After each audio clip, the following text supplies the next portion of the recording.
Case number 3069, Finley versus Neal. Please come forward. Aaliyah Finley is suing her children's father, Jason Neal, for property damage and emotional distress. Ms. Finley, you and the defendant have 3 children together. Correct. And it is your claim that he destroyed some property of yours and that he subjected you to emotional distress. Yes. I've had a few husbands who subjected me to emotional distress over the years.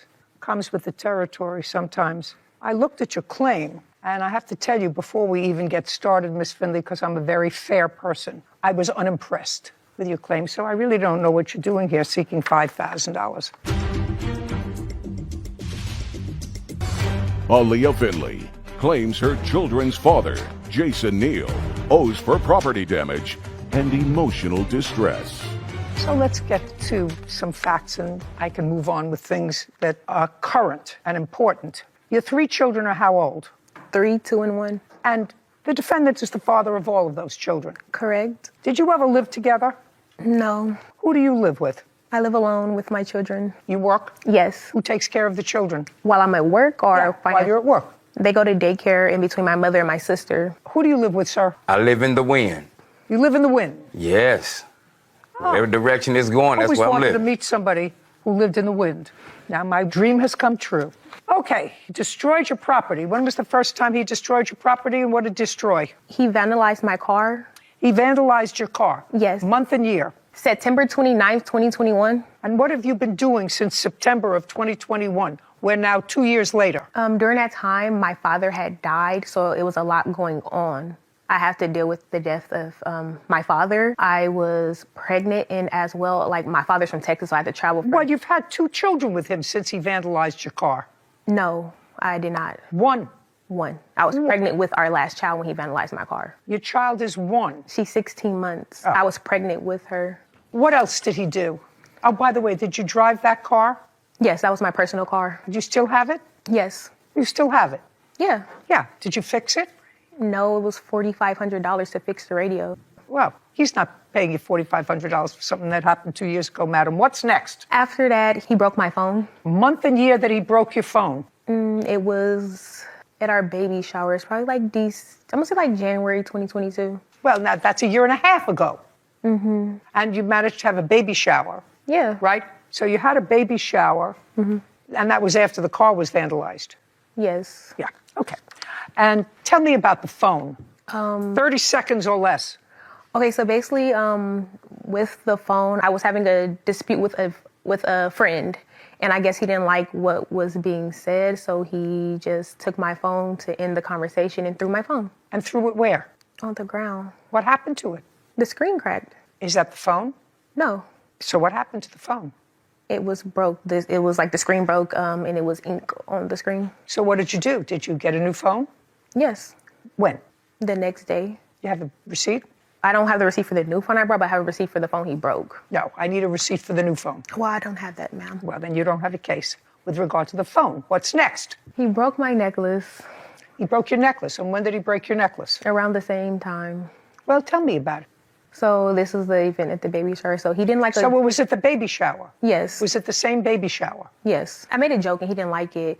So I was like, he's only here because I like made him come. And then he was like, no, I'm here because I love you.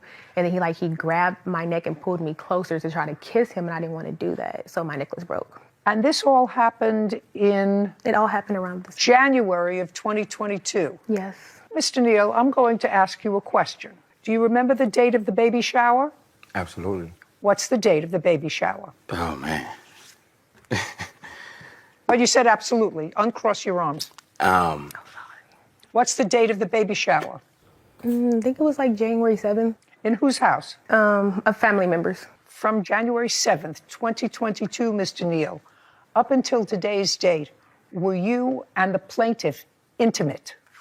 Shh. Now, look at me. Is not an answer. That's either a yes or a no. You should remember that. Yes. Yes. Yes, absolutely. Yes, absolutely. And if I were to ask you the same question, Miss Finley, between January when he tried to pull you close and to kiss you and broke your necklace because you didn't want to kiss him, have you and the defendant been intimate? No. I don't believe that.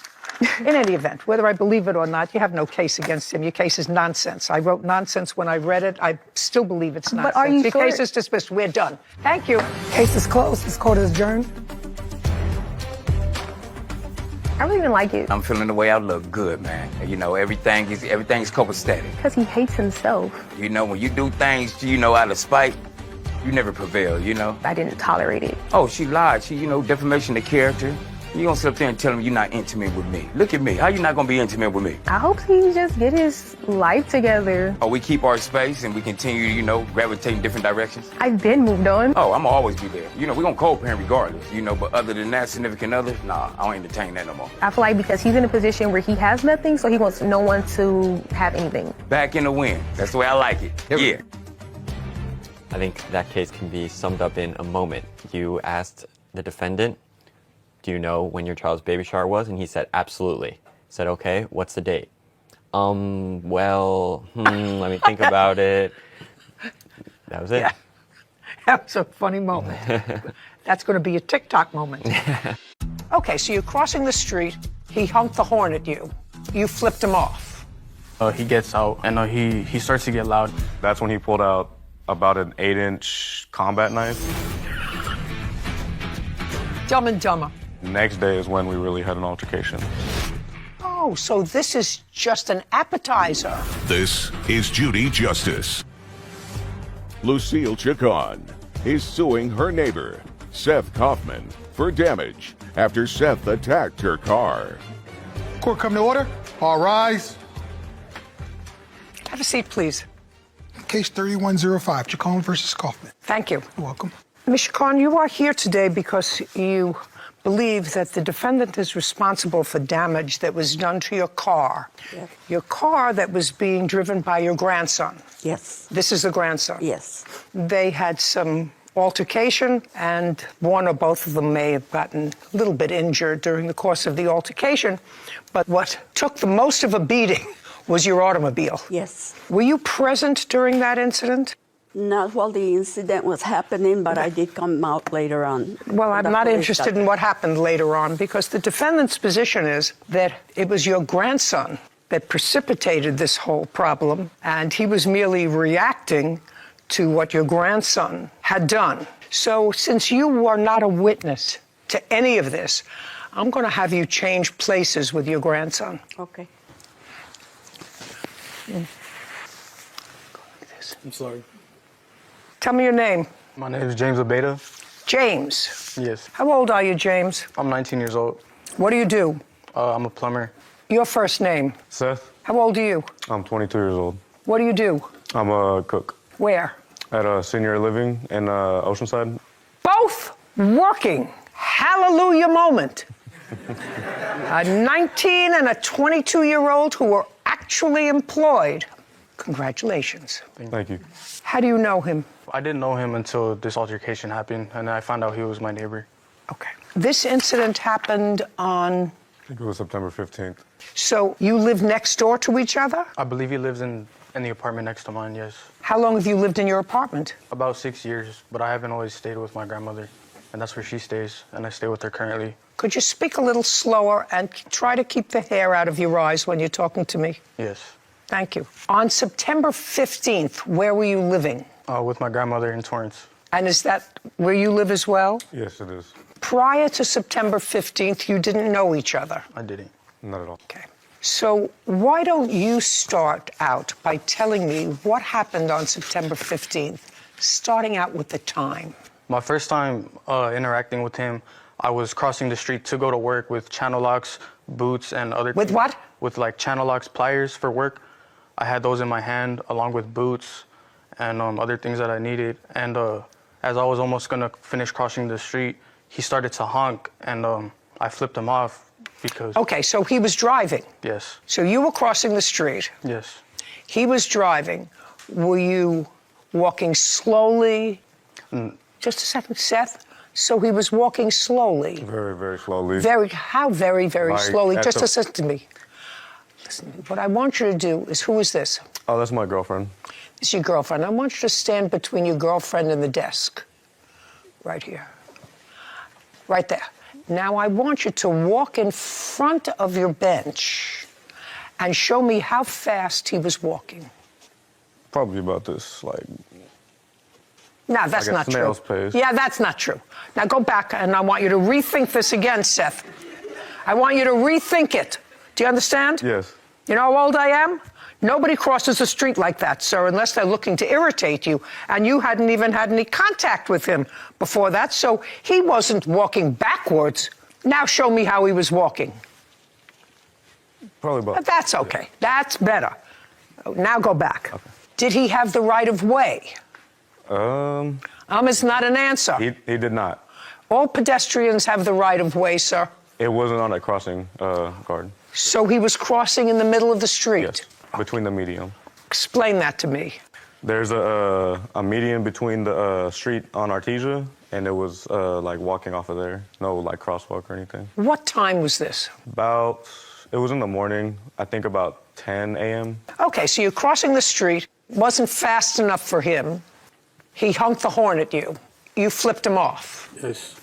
Okay, let's go from there. And then when I flipped him off, he got very mad, and he Just tell me what he did. Don't tell me he got mad. Mad is his state of mind. Just sorry. tell me what he did. You Okay. flipped him off. Did you Yeah. say anything? No, I didn't at that point. He was in his car with the windows up.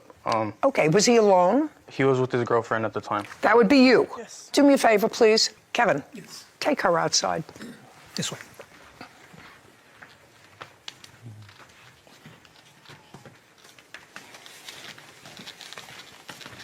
Okay, so he's with his girlfriend. You flipped him off now. So he parks his car in the middle of the street. He stops in the middle of the street. Yes, and he gets out, and he starts to get loud. He's like you need to learn some respect, and Is that what he said to you? You have to learn some respect? yes, he said like something along the lines of I'm gonna teach you some respect, or you need to learn some respect, because I had flipped him off, and Just a minute. So far, Seth, listen to me. You're driving your car with your girlfriend. He's walking very slowly. You honk your horn at him. He turns around. He flips you off. You stop the car. Is that correct? Yeah. But Not yeah. Not yeah. That's a yes. Yes, ma'am. Yes, ma'am is even better. Lucille Chacon claims her neighbor, Seth Kaufman, damaged her car during a fight with her grandson, James. Okay, you stopped the car. Did you get out of the car? Yes, because Okay. I was. Just a second. You stopped the car. When you stopped the car in the middle of the street. I pulled off to the side. Was it in a parking lane? Yes. Listen, was it in a parking lane that you pulled over? Yes. Okay, so you pulled over into a parking lane and got out of your car. Yes. And put on my emergency lights as well. Well, what was the emergency? Think about that for a second. I want you to tell me what the emergency was. Is not an answer. It's not an answer. You're right, ma'am. He was yelling obscenities at me, so I yelled some obscenities back. No. He wasn't yelling obscenities to you, sir. He flipped you off. He left out the part where he also yelled obscenities at me. You mean after you honked the horn at him? Yes. What did he say? Along the. Not along the line. I want you to think about what he said. You know, I got a crystal ball here. I want you to think about what he said, and you can tell me. Nothing makes me blush. He basically just said. Not that- basic. Listen, he said basically is a filler word. What did he say? Am I allowed to cuss, ma'am? Here, because it was curse words. Are you allowed to say it? I said to you, I've heard everything. Okay. He basically said I was a. Sorry. Basically, ma'am. Not basically. What did he say? He said I was a. He said I was a bitch. He said I was a lot of things. Now, just a second. Now, he said all these things to you while he was crossing the street and flipping you off. Yes. No, I'm not sure I buy that. My friend Seth, I think they may have said those things to you after you stopped and you started to argue with him. But all that didn't happen. You're driving in the driving lane. You honk your horn because you're a little impatient, which is sort of stupid, but you're only 22. And he flips you off. You pull off to the side. This all happened very fast. Yeah. Do you understand? Yes. Common sense. That's what the world is all about. You pull off and then you get out, and then you start back and forth with him. No, Judge. Because he actually did start yelling obscenities when I had my windows down. He mentioned the fact that my windows were up. They were not. They were down because it was a hot day. So I could hear him yelling the obscenities because it was when he started flipping me off. It was... Yeah, so why don't you just keep going? What difference does it make to you? If he calls you a couple of names, you're in the car with your girlfriend, what difference does it make? You keep moving. Ego, I guess, ma'am. Well, you can call it ego, you can call it the stupid gene, you can call it whatever you want, but you don't pull over in your car because somebody calls you a name after you act like a jerk and honk your horn at them as they're crossing the street and get out of your car. Okay, so now you're an idiot. Now let's move forward. So now you're yelling at each other. Next. After that, he said we could fight. No, look here. Sorry, he said we could fight, so... He said to you, you could fight? Yeah, we both... No, not we both. I want to know what he said to you. He's crossing the street. He's got things in his hands. According to you, he says to you, do you want to fight? Yes. Yes, and? And I agreed. And you said, sure, I want to fight. Yeah. It's mutual combat. Dumb and dumber. Go ahead. So he said, do you want to fight? You said, sure. This is all because you honked your horn because somebody wasn't walking fast enough in front of your car. You know how stupid that sounds? Pretty stupid. Yeah. I'm aware it sounds stupid now coming out of my mouth. Yeah. Again, yeah. Yeah. You know, what you got to say is, I'm a work in progress. Yeah, I am. Okay, keep going. After he agreed to that... He agreed to fight with you? Yeah, he agreed. After that, when it was just me and him, my girlfriend was trying to tell me, like, just stop. We can both, like, just leave, which I should have listened to her. I understand that. Yes. Was she still in the car? No, she had come out with me to, like, try to dissolve the situation. Okay, so, you know, she's out someplace now where she can't hear what's going on here, which is why I had her escorted from the courtroom. So she's going to tell me that when you pulled over, she said, do not get out of the car. Yeah. Don't get out of the car. Yes. That sounds like something I would say to my husband when somebody cuts him off and he pulls off and he goes running out of the car. I say, you're 90 years old. Who are you going to fight with? Go ahead. You know, but sometimes you don't get smarter. Sometimes the work in progress just gets stunted. Keep going. After that, when we both agreed to fight, and your girlfriend is telling you... Trying to stop me from doing everything. That's when he pulled out about an 8-inch combat knife that was completely camouflaged. Wish I had a picture of it. But it was about that big enough to hurt me, basically. Like, I don't care what size a knife is. A knife is a knife is a knife. It could be an inch long. I agree. A knife. But yeah, it was a pretty big knife. And then after that, when we were just yelling at each other, I didn't leave after he pulled out the knife because I was kind of like, I can't believe you pulled out a knife on me. I was just shocked by it. A neighbor came over and started trying to break us up as well. And so did my father. My father came over because he just so happened to be outside and tried to stop us too. So that day it got dissolved, like the whole situation. And? The next day is when we really had an altercation. Oh, so this is just an appetizer. Yes. Of what happened the next day, which was September 16th. Yes.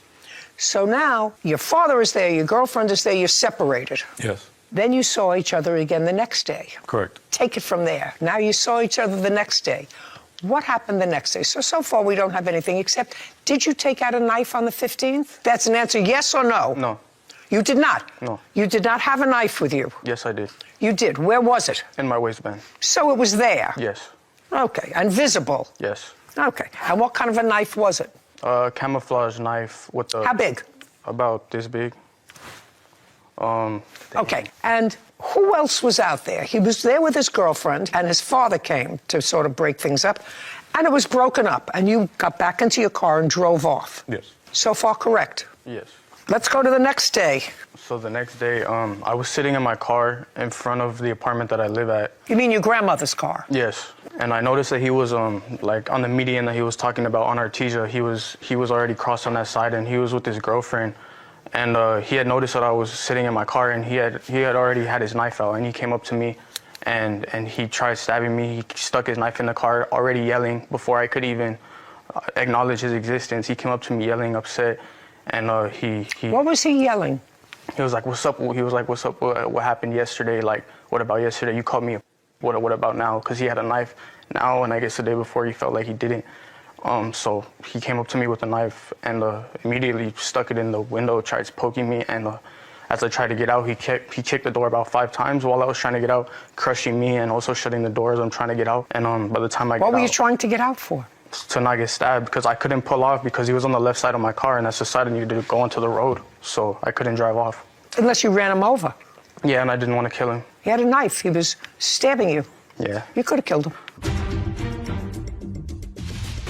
Lucille Chacon and her grandson James are accusing their neighbor, Seth Kaufman, of damaging her car during a fight with James. Okay, keep going. So at that point, I got out and I followed him. Okay, just a second. So then you were able to get out of your car because he walked away. He didn't walk away. Well, then, because you say you were following him, which means that you were behind him, which means he was walking away. No, he was facing me and I was facing him, and I was kind of like walking him back around my car, because I was trying to go to my gate and get inside instead of driving off. Well, why didn't you drive off? Now he's away from the car. Why didn't you just drive off? I just didn't want to get stabbed. I wasn't sure what to do. It all happened very fast. So you didn't want to get stabbed, so you got out of your car? Yeah, and I was trying to go inside. Is that pretty stupid, right? Yeah, well, I was trying to avoid hitting him with the car. Nah. Go. He was parked in the fire lane, and there was no cars in front of him. He could have pulled off if he... No, not coulda, woulda, shoulda. Just tell me what happened. I was walking across the street. Me and my girlfriend were actually having a little bit of a spat. My girlfriend and I. Oh, my girlfriend and I, you're right. We're having a little bit of a spat. She was leaving. I was going across the street to go, talk to her, settle things down. So you were having a fight with your girlfriend? Yeah, little altercation. What were you having a fight about?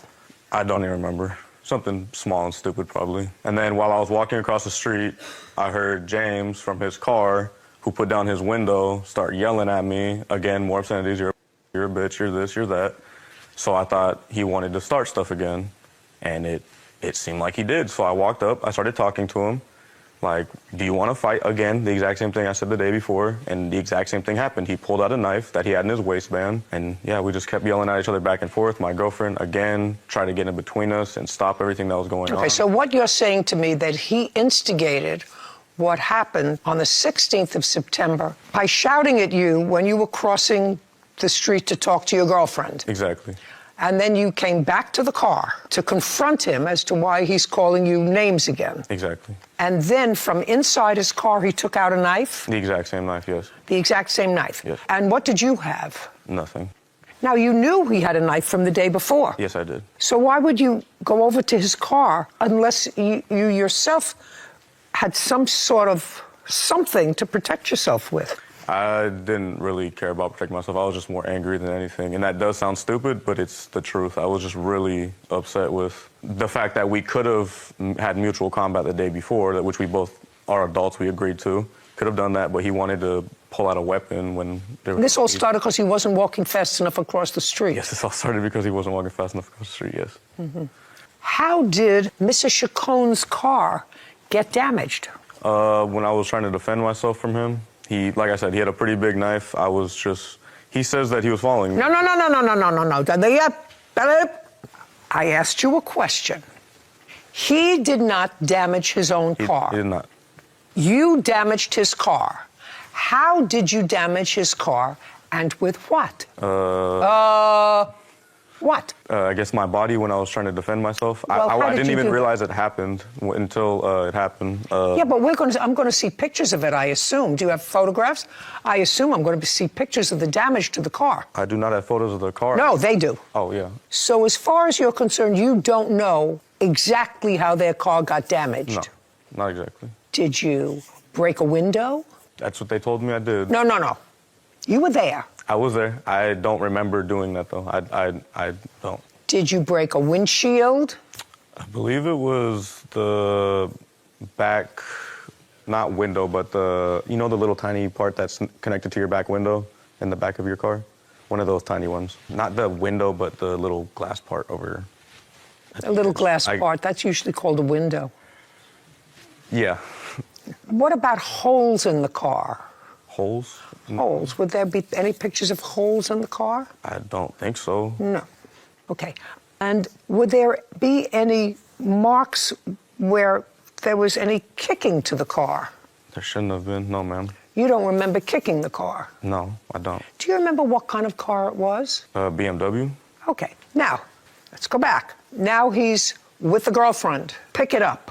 So he's September 16th, you're in your car, sitting in the fire lane. Did you hear what he just told me? yes. Is that accurate? No, it's not. He damaged my car when I had gotten out of it. We went to the back, and that's where I had to go to my gate and Go to your what? to my gate inside of my apartment. And his girlfriend was screaming to just stop everything because the day before it was something traumatic, I'm sure, for her as well already. And it was the same, like calling each other that. And so we were just standing there across from each other on the sidewalk. And then he backed, because he's close to my car, so he kind of backhands it. And he does that to the trunk. And his hand goes through the glass, so it cuts him. And the back of the car has a hole in it. Can I see the photographs of the damage?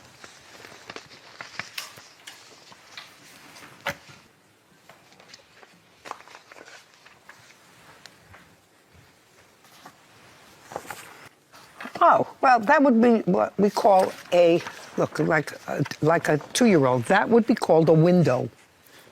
What I want you to do is, I see the broken window. What I want you to do, James, is Kevin is going to give you a pen, something that will show up on this, and I want you to make a circle as to where you allege there's damage to your car, your grandmother's car, other than the window.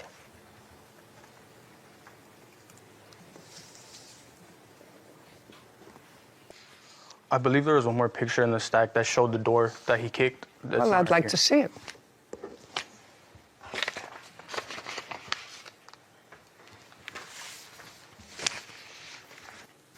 Okay. What's the damage here? To where the like a scratch, like a line across. And what was that made with? I think with the knife. Okay, good. Now, Kevin, would you go and bring in Mr. Kaufman's girlfriend? What is her name? Kyla. He attempted to slash her with a knife. Correct. No.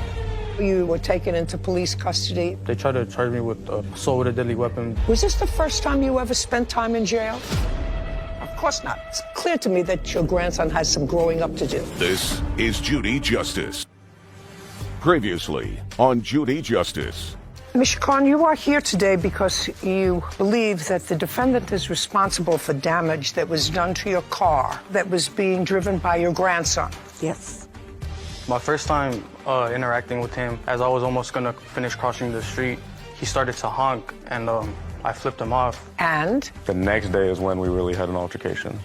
I was sitting in my car. He came up to me with a knife and immediately stuck it in the window, tried poking me. He kicked the door about 5 times while I was trying to get out. How did Mrs. Chacon's car get damaged? So as far as you're concerned, you don't know exactly how their car got damaged? No. Now, Kevin, would you go and bring in Mr. Kaufman's girlfriend? What is her name? Kyla. And now, the conclusion. Lucille Chacon is suing her neighbor, Seth Kaufman, for car damages resulting from a fight with her grandson. Now you can sit down. I want to talk to Kyla. You can sit down. Kyla, what's your last name? Steed, S-T-E-E-D. How long have you and Seth been a couple? Going on 2 years now. He has bad temper. Sometimes. Sometimes. We're going to go back because you were driving in the car with him. Yes. Plaintiff's grandson was crossing the street. Where were you going? I don't really remember. Think. Probably to the store, or like to get something to eat. It's 10 o'clock in the morning. Yeah. Mm-hmm. You live together? No. Well, yes. Just a second. That's either a yes? Yes. Or a no, or a sometimes. It's never a maybe. It's a yes. Where do you live together? I live in his car. You live in his car? Yes. And where does he live? He lives with his mom. How long have you been living in his car? A good minute. I'm not sure. A month, a week, 6 months? I don't know. Can't think of the time. Do you ever go to his mom's house? Sometimes. You ever stay over at his mom's house? Sometimes. Okay. So I want you to tell me what happened on September 15th when the plaintiff crossed the street. I don't really remember. Yeah, I can't really remember. Where do how you it come started. from? Where do you live now? In what county, city? Oceanside. California. Yes. How old are you? 22. So I'm going to try to refresh your recollection so that we can start. Okay. Because not remembering doesn't work for me. Okay. This young man was crossing the street. You're driving with your boyfriend in his car where you sometimes live. You're a passenger, he's a driver. Okay. He's crossing the street.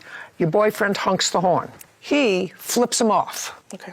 Your boyfriend pulls over into a parking lane, puts on his hazards, according to him. What do you say to your boyfriend? I think I just follow him and Followed him tell where? to go get back in the car, basically. That's what you told him. So far, so good. Get back into the car, let it go. When he pulled the car over, did you tell him to let it go and just go? I think so. Think. I just remember, I don't remember. Okay. You've been with him 2 years, correct? Yes. And the place where he lives, his father also lives. Is that right? Yes. What's his father like?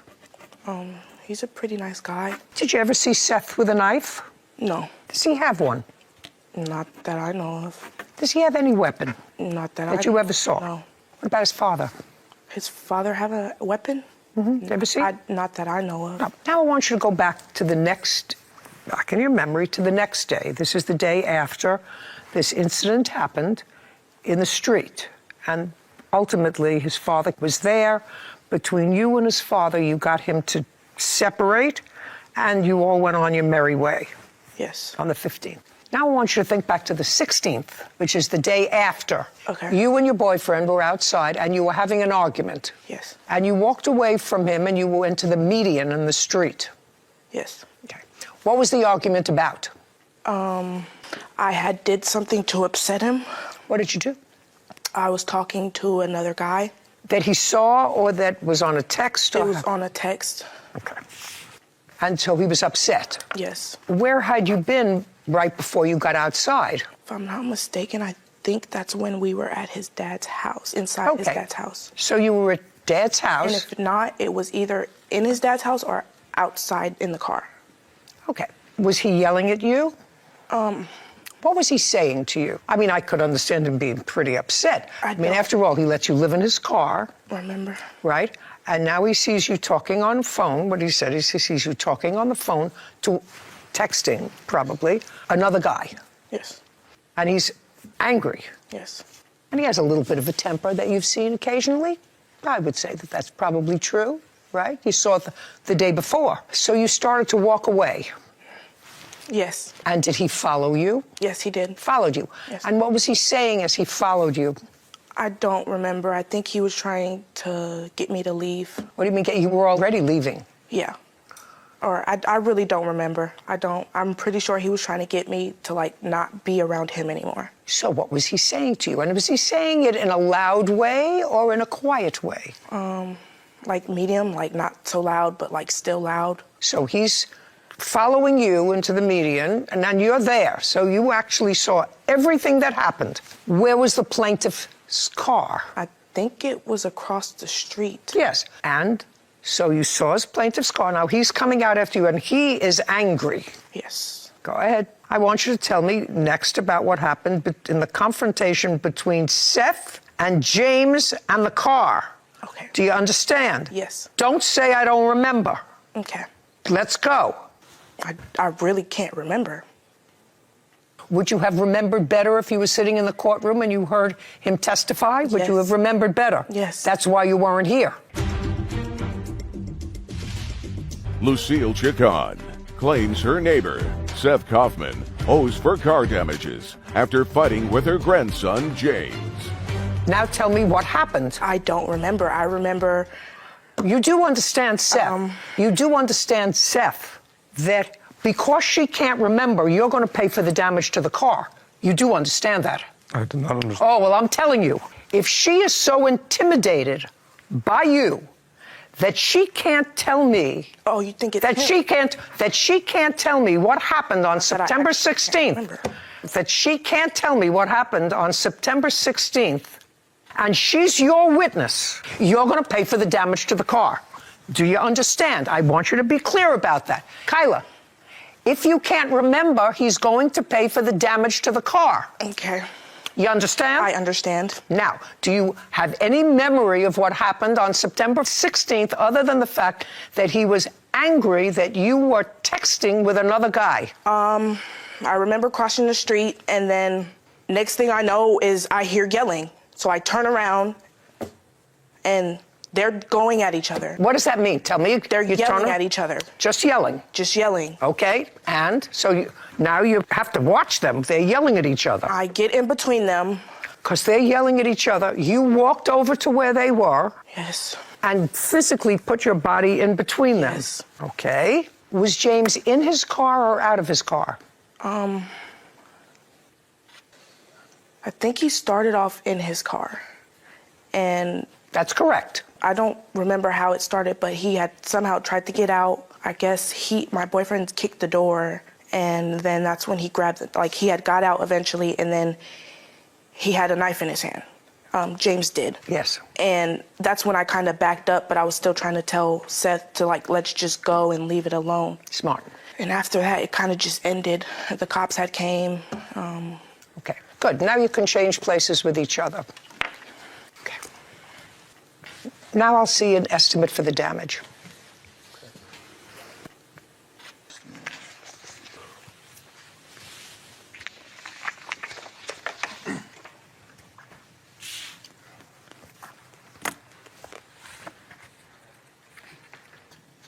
Now they have to put a window in the car and take out a dent.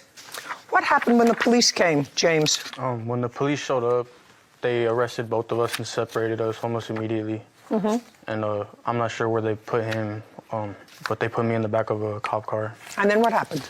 And then I was taken to jail. And they tried to charge me with assault with a deadly weapon, but they realized soon that I was a victim and they dropped all charges. Don't tell me what they realized. You were arrested, and at the time of your arrest, you had the knife with you. It was in the grass somewhere. You had thrown it in the grass? Yes. Okay. So at the time, I love this job. So at the time of your arrest, despite the fact that he told them that you had a knife, you disposed of the knife. So at the time that the police came, you had no knife. Yes. Great. Love this. Okay. Did you have the window? Now you can sit down. Well, just don't sit down. You can stand next to your grandmother. He did not cause $4,000 of damage to your car, madam. You had to have the dent taken out, maybe two, and you had to replace a window, which is a big deal. Do you know how much that was? I haven't replaced it. I can't afford it. Mm-hmm. The window's still broken. The dents are still in the car. And there's also a scratch right around the car. And I don't know how that happened. There's more than 2 dents. There's about 4 or 5 dents in the door. Yeah, I wouldn't let him drive the car anymore. Do you let him drive the car anymore? He has to get to work, and I can't always take him. So the answer is you still let him drive the car? Yes. So you drive the car and you leave it outside with a broken window? Well, we have the window covered so with what? The rain doesn't get in there. And we're using my car right now. We very seldom use the BMW now. It's parked in the back. Sarah, could you please find there the cost of fixing the window, if you can? Sure. So you disposed of the weapon before you were taken into police custody. Were you ultimately let go? Yes, after 3 days. So you spent 3 days in jail? Yeah. Did you see a lawyer? I don't believe I did. You had to have been arraigned. It was a public defender. Well, that's a lawyer. I wasn't quite sure. That the person was a lawyer? Or a public defender. I don't know the difference, to be honest. Public defender is a lawyer. Or does it cheaper. But I want a lawyer. I don't have a lawyer. I have a legal aid. I see for a tint glass, but it doesn't break out besides taxable parts and labor, but it doesn't break out for... See if you can look up replacing a BMW small window, Sarah. Okay. See if you can find that, because that's what he's going to do. Actually, I think there's a line item here, rear door stationary vent glass, remove, replace, $133 at the very bottom, the last line item, if you want to just take a look. And then there is an additional tint glass. Here, I'll just circle it. I circled it for an additional $75. Your Honor, may I speak? Mm-hmm. He also put a dent in the back of in the trunk with his knife. He didn't have a knife. He did have no. a knife. Maybe. But so far I have no proof that he had a knife. I know he had a knife. Okay. I know he had a knife that he was smart enough to dispose of before he was arrested. Do you understand? I understand. Very that. good. Lucille Chacon claims the defendant, Seth Kaufman, refuses to pay for car damages after starting a fight with her grandson, James. What I'm telling you is he was smart enough to dispose of his knife before he was arrested. Do you understand? If the police had found the knife on him, probably would have been a whole different story. Was this the first time you ever spent time in jail? No. Of course not. Immediately prior to this incident, when had you been in jail before? About a week. For what? Domestic violence. Against whom? My ex-girlfriend. Great. What happened with that case? She attacked me, so I smacked her once, and then some neighbors saw and called the cops. Now, that was about a week before. Immediately prior to that. That was it, the domestic violence and then assault with a deadly weapon. Two things. Yes. The only time that you've been arrested. Yes. Really? What about you? Well, I didn't get arrested that day. No. Prior to September 16th, when had you been arrested immediately before? Never. Never. I had been detained before. But You've been what? Detained, where they'd sit you on the curb and stuff, but never arrested. Me and my girlfriend were having a spat outside. We got detained because the neighbor said we were too loud, but we weren't arrested. We were just talked to, told to quiet down, and then we all went on our way. Okay, so I'm going to tell you this, Ms. Chacon. You got to stop thinking that he's an innocent victim. Do you understand? Yes. He's 19 years old, right? Yes. How old are you? 74. Ever been arrested? No. I'm 81. Never been arrested. 26. Never been arrested. I don't even have to go on this side. You got the gist of what I'm saying to you. He's 19. He was arrested twice within 1 week. Doesn't that tell you something? Either he's the... Several times, yes. We talked about what? About him staying out of trouble and just concentrating on working, which is what he's doing now. Okay. And he did have the money to buy that car. He had worked a whole year putting money away for the down payment on the BMW. And? So he's very responsible. And also on the police report, it was mentioned that they believe he hit the window with the back of the knife, and that's how he cut his hand. Oh, I'd like to see the police report, please, before I make a decision about how much your grandson is going to contribute to fixing the car. Because both of these characters acted inappropriately. You would agree with that, Ms. Chacon, wouldn't you? Yes. Perfect. So that they should both bear the responsibility. One, it's really Dumb and Dumber. Oh, so the same police officer who arrested you this time arrested you in the domestic violence case? Yes. Let's read on. How come neither one of you told... Stand up. Over there.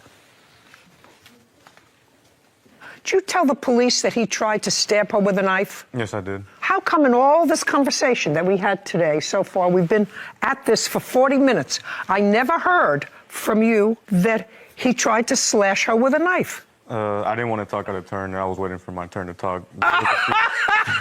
You idiot. There was a few things You're idiot. left out.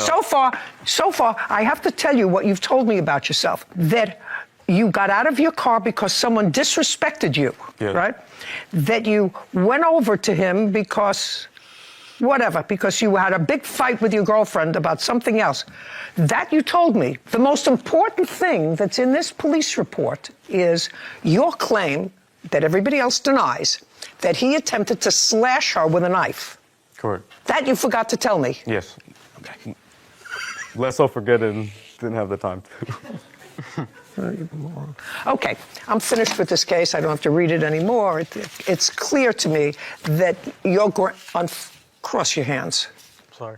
It's clear to me that your grandson has some growing up to do. First, you should get him take the hair out of his eyes. He'd be more successful. He could see where he's going. Second thing is, he's going to pay for half the damage to your car.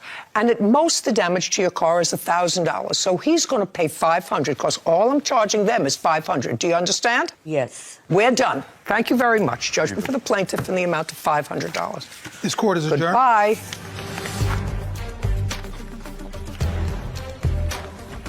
I'm happy with the judge's decision. I think that James was equally, or if not more, responsible for what happened that day than I was, so I'm glad that she made him at least pay for half of it. I respect that. I respect her decision. I should have been better about my anger. I don't need to lose my temper like that. I mean, as the judge said, I could have murdered him. Those are her words. I think that I was acting a little bit stupid those 2 days. The next day I thought about it a lot, like I didn't need to do any of this. I was simply going to work. I don't instigate fights. People carry guns, a lot of people carry a lot of other illegal things that they can just use on you at any time, so. My words were, I don't want to fight you, and when I showed him my waistband with the knife, he didn't want to fight anymore either. Basically just gotta check my ego. Just keep doing what I want to do. This whole thing could have been avoided if two young men just checked their egos a little bit. Got way out of hand for literally no reason. No reason. Walking a little too slow to cross the street. I think that it's a very deep pathology. Those 3 young people is a very sad pathology. Not sure what her issues are, but the 19-year-old looks like butter could melt in his mouth until he opens his mouth. And he's clearly got his grandmother sort of a little bamboozled. What started off as 2 young employed people who thought it was going well. It went south fast. Yeah. Looks like a job won't save everybody, but... Better be unemployed and a nice person than employed and going down a very negative path. Yeah. All 3 of them. Yeah. All 3 of them. Very sad. Great. Case 3115, Brockett versus Carrillo. All parties, please come forward. Caregiver Cyan Brockett is suing her former client, Catherine Carrillo, for unpaid wages, verbal assaults, and lying to her employer. Ms. Brockett, it's your claim that the defendant owes you money because she refuses to sign a time card for you. And your vocation is you are a home health aide paid by the state. How long have you had a home health aide? Since 2018. I believe that you indicated in your answer that you have MS? Yes, I do. How long have you had MS? Since I was 42, I was diagnosed with it. How old are you now? 65. A while. Long time. I walk to try to keep my strength and muscles going in my legs. Good for you. Yeah. How long have you had the home health aide? The service was provided to me by disability through Social Security, and that was since 2018. And when did the plaintiff take you on as a client? From February 23rd to March 24th, when I terminated her. And which time cards of hers, because you have to sign a time card, correct? I get an email that says a time sheet has been submitted by Cyan Brockett. So the first 2 weeks I approved, which I even did with hesitation because she wasn't doing the work that she was hired to do. But you signed it? It's electronic signature. Okay. But you didn't fire her after 2 weeks? Because she kept promising that she would make up the hours to me. How many hours a day was she supposed to spend with you? It was 5 hours a day, 5 days a week. And she would come and sit down on my sofa and she would start texting and receiving phone calls and talking. And then one time she said, "Oh, Access didn't pick up my mom. I got to go. I'll make this up to you later." And she got up and left. Okay, so that was, don't speak. So that was one time? That was one time. Okay. And another time she was texting a lot. I go, "There's work that needs to be done that you agreed to do, and we need to get it done." And she goes, "Oh, I'm having a birthday party for my niece." And she showed me a picture on her phone of a cake with the Chanel, the 2 C's on it. And she goes, "I'm paying for this for my niece. I got a lot of planning to do for her party. So I have to go." And I said, "But what about the work that needs to be done?" She goes, "Well, I could always come on the weekend and do it." So she never did do the hours. Okay, so that's 2 times out of 2 weeks, and that's Monday through Friday. Yes. Well, that's the first 2 weeks. What happened in the second 2 weeks? Well, I had to go to the pharmacy, and I said I needed to pick up my medication. And then I went in the pharmacy to get my medication. She stayed in the car, and I went and got back in the car, and she came and dropped me off. She said she had to go to her next client. And I said, "It hasn't even been 45 minutes. And she said, "Yeah, well, I'll be back tomorrow." And then she didn't come back the next day, and I was calling her, and she didn't even answer her phone. Okay. Giver Cyan Brockett claims her former client, Catherine Carrillo, owes for unpaid wages. Now, what time is she due at your house? She was supposed to be there at 9, from 9 to 2. Is that correct? That is correct. Are you telling me that you always got there at 9? Yes, I am. Every day that you were there? Every day. Until March 24th, when she asked me to come at 9:30, which was a Friday. Why did she say to come at 9:30? Because her and her friends were going to walk at Apollo Park, and that she wanted to exercise and be with her friends. So instead of coming at 9, could I come at 9:30? Do you remember that? I remember that conversation and that particular instance, but I did not ask her to come at 9:30 because my friend would leave to go for her walk at Apollo Park with some other friends at 6 in the morning. So I was going to be back at 9. And I even told her I would be back at 9.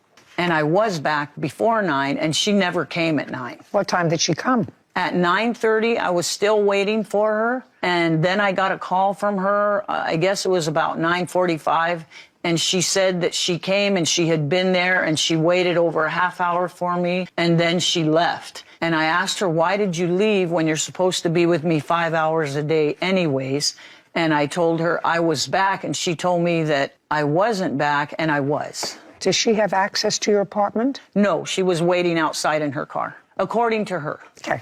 And I have text messages to prove it was not 9 o'clock, it was 9:30. And she didn't get back until 10.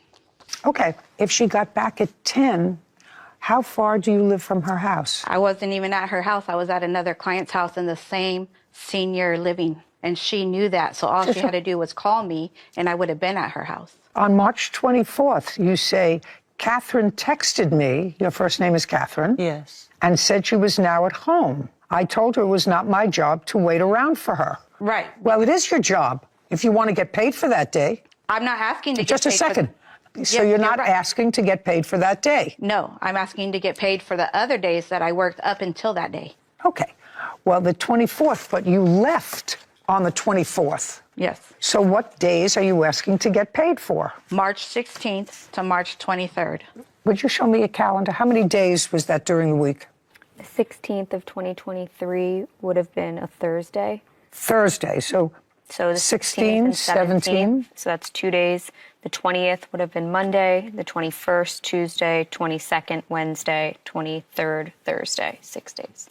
You were asking to get paid for 6 days. Yes. Which you were actually present. I was actually present and working. Now, the first 2 weeks you've described to me 2 events that happened within the first 2 weeks. In the second 2 weeks that she worked for you, and we're really talking about 6 days only in the next 2 weeks, because that's all the days that she actually worked.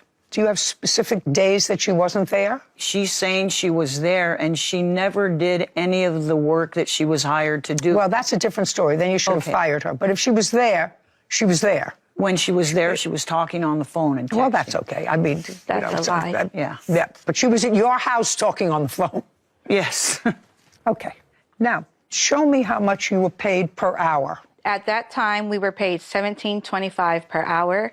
As of January 1st, we got a raise to $18 an hour. $17.25 is what you were earning at the time you worked for her. Yes, ma'am. All righty. Sarah Rose, you have your computer out? Yeah. We're going to do $17.25 times 5. How much? $86.25. $86.25. Times 6. $517.5. $517.50. Okay. Now, punitive damage for malicious lies to employers. Yes. She called IHSS, the company that pays us, and said that the reason why she refused to sign my timesheet was because I left the country. Okay. I'd like to see proof of that. I don't have that proof. Well, then you don't get paid for that. She also verbally attacked me on May 19th. Okay, so I'd like you to tell me what happened on May 19th. On May 19th, she caught me outside in Gardens 2, which is in the back and not part of her section. And up until this time, I had never seen her back there. So she was stalking me and found me, and she called me a liar, a thief, and a fraud, and a bitch. Okay. And I could not do anything about it. And I was embarrassed because she did it in front of my employer. Your Honor, that's a complete lie. I walk my dog, and I have a map here of the complex, and I was walking, I do the big circle Just first. tell me what you said to her. I didn't say nothing to her. She came out and she told me, I want my money. And I turned around and I said, get away from me. She goes, you're going to pay me. You're going to be sorry. I'm going to sue you. You're going to pay court costs. I'm going to make you pay for my attorney. I said, don't talk to me and get away from me. And I kept walking. I never stopped. I never stalked her. Okay. I also reported the incident to the office where she lives, and she has more than one incident. I don't know that either. That's not true. Shh. I know that she has to give you $517.50 because whether you were useless working for her or not, your body was there. And if your body was there for 6 days, 5 hours a day, you're entitled to be paid $517.50 just for the plaintiff. Thank you. This court is adjourned. Because I didn't kiss her butt. That seems completely crazy considering she never did anything, you know. I didn't do what she wanted. I didn't jump. I didn't wait outside my car in the freezing cold, risking my health. And the demands of the job of an in-home support worker is to help with tasks around the house. And she never did any of them. So I don't know what was crazy about that. Never work for her again. I think that the defendant was really miraculous. She's had MS for 42, 52, 60, almost 25 years. Yeah. She walks her dog, she walks around the big circle, little circle, and she really... Just needs a few extra help with a few tasks probably around a the little house. extra help with moving things, cleaning things around the house. That's it. Lucky that she lives in a country that has a good government. Yeah. You have an accident with it? No, ma'am. Lucas Sharp I received it like is that. suing There was a his lot broken former on it, friend, and I feel like I should Garrett at least Baker, get reimbursed for for a that. motorcycle care what you deposit feel. and breach This of contract. is Judy Justice. Court come to order. All rise. Have a seat, please. Case 3135, Shire versus Baker. Thank you. Mr. Shires, how long do you know Mr. Baker? From now, I wouldn't be able to give you a time, but from when I bought the bike, probably about 4 months. It is your claim that you purchased a bike, a motorbike or a Lucas dirt Sharp bike? Motorcycle. is From Mr. suing Baker. his former friend. You gave Garrett him, Baker, when you purchased for it, a a motorcycle $2,000 deposit. and breach of Yes, Your Honor. contract. And you were supposed to Court make come to your order. first payment All rise. on November. November 1. Have a seat, please. Of Case 2023. 3135, Shire The versus total Baker. purchase price was how much? Mr. Shires, how $3,400. long do you know Where Mr. did you Baker? get the From 2000 now, I wouldn't be able to give you a time, but from when I bought the bike, recently, probably about 4 months. it is your apartment claim was that burnt you down, purchased so I a had some bike, GoFundMe a money, and motorbike then or a also dirt I had bike? money from a new From job I Mr. just Baker. started since. Okay, just you gave him when you purchased Go it back. a $2,000 apartment burned down. Yes, Your Honor. And you were supposed to make Is it your yes? first payment. Yes, ma'am. That's an apartment that you lived in alone of 2023. It was a rent-free. Yes, ma'am. Where did you go purchase after your price was how apartment much? burned down? I was living with my mom for a Where few did you weeks. get the $2,000 from? And then I moved in with my friend. I have recently, my So apartment then you was went burnt back to down, live so with I your had some mother. GoFundMe money, and then It's also not I an had money answer. from a new job I just started. And when since did you start this GoFundMe page? Let's go back. I Your was not the one that apartment started burned it. down. Who did? My aunt. What did you start it for? Yes, ma'am. My insurance That's an ran out on my apartment that you 2 lived weeks in before. alone? I thought I had insurance, but I didn't. There was a so you didn't have renter's insurance. Where did you go after your apartment burned down? I was living with my mom for a few the weeks. items that you had lost. And then I moved in with my friend in the who lived apartment. his house. Okay. So you went back to live with your mother. Is that what it was for? It's not an answer. And how much was raised on the GoFundMe page? Did you start this A little under GoFundMe $3,000. page? So I of was the not the one that started it. $3,000, who did? My aunt. Good-hearted, good-natured My people insurance ran out in the gave apartment you 2 weeks to before. I thought I replace had insurance, the but I items didn't. that you so you didn't have renter's insurance to live. You bought a motorcycle. To not all of it. I would replace say the items that you had lost. $2,000 of it in the $2,000 of it, and you put it down on a motorcycle. I'm sorry, Is I didn't that say what it more. was In the for? bank statements I have, And how I much started was a raised job, on the and I bought the GoFundMe motorcycle page? like a couple months after. A little under $3,000. So of the $3,000, $3,000, first payment on the motorcycle was due November 1st, 2023. You did not make that payment. $1,400 I put and the out defendant for the repossessed your bike. So yeah, the remainder $500 But it wasn't your cash bike would yet have been, because yes, he on the retained the GoFundMe. title And then until it was August. fully paid. First payment on the motorcycle was due November 1st, you had to buy a total of, I think, about 4 weeks. You did not make that payment. Yes, ma'am. Mr. Shires, and the defendant repossessed your bike. That you had the bike. But it wasn't your bike yet because he retained the title until it was fully paid. You want your deposit anyone that you had had, and you had the bike some sort of an accident, I think about 4 weeks. Is that right? Is it your testimony that when Mr. Baker repossessed the bike, did you have an accident with it? It was in the same condition as it was when you got the bike, you had 4 weeks before some sort of an accident with the maybe bike. tires got worn down Is a it little your bit, but they're already testimony really that when bad Mr. Baker tires. so the only damage was the tires? It was in the same Yeah, but I condition received it like that. as it was Mr. Baker says he repossessed it because you were late with your payment. He went to get it, and you gave him $50. Well, may I say? So the only damage was the he tires. said I could be late. Yeah, I called on the first when I was in Kentucky. Mr. Baker says in Kentucky he repossessed it because you were late with your payment. He went to get it, and you gave him $50. Well, may I say? He said I could be late. I called on the first when I was in Kentucky. And you called him and told him that you were going to be late? He texted me on the first. Why? He said, yeah, on the first, where's my money? My aunt and my mom went to the cabin. I called him and told him about where I was. And I did say in the phone call, I did say that I would. And you called him and told him that you were going to be late? He texted me on the first. I would have my aunt on the first, where's my money? And I said, he just said, yo, so I called for me if I paid him in cash when I got back into town in a few days. I did say in the phone call, I did say that I would, if he was upset and wanted to be paid today, okay, and when did you get back into town? I got back into town November 2nd, November 3rd in the middle of the night. I paid him in cash when I got back into town in a few days. I woke up on 3rd and what did he around 1 say? p.m. He said, call me when you get back into town. I was in my pajamas. That was all that was in the phone call. Okay, and when did you get back into town? I'd woken up, and as I woke up, I went to the living room, and I saw Garrett was in the driveway with his another motorcycle. 3rd around 1 p.m. He was walking up to the door. As I woke up, since I saw him, I went to the front door to answer. And I answered the door, and I'd woken up, and as I woke up, I went to the living room, and I saw Garrett was in the driveway with another motorcycle. And he asked me if I would like to go riding. Since I saw him, I went to the front door where my motorcycle was. I answered the door, and I said, let's go very carefully and very slowly, Mr. Shires. You answered the door. So I answered the door, and he asked me what was it if I would doing like at to your go work? riding. It was just sitting there. Because so what it is, my keys were on some keys that got totaled, and so they totaled this car, and the keys were stuck up in Columbus, and so I didn't go riding. What was it doing at your work? It was just sitting there.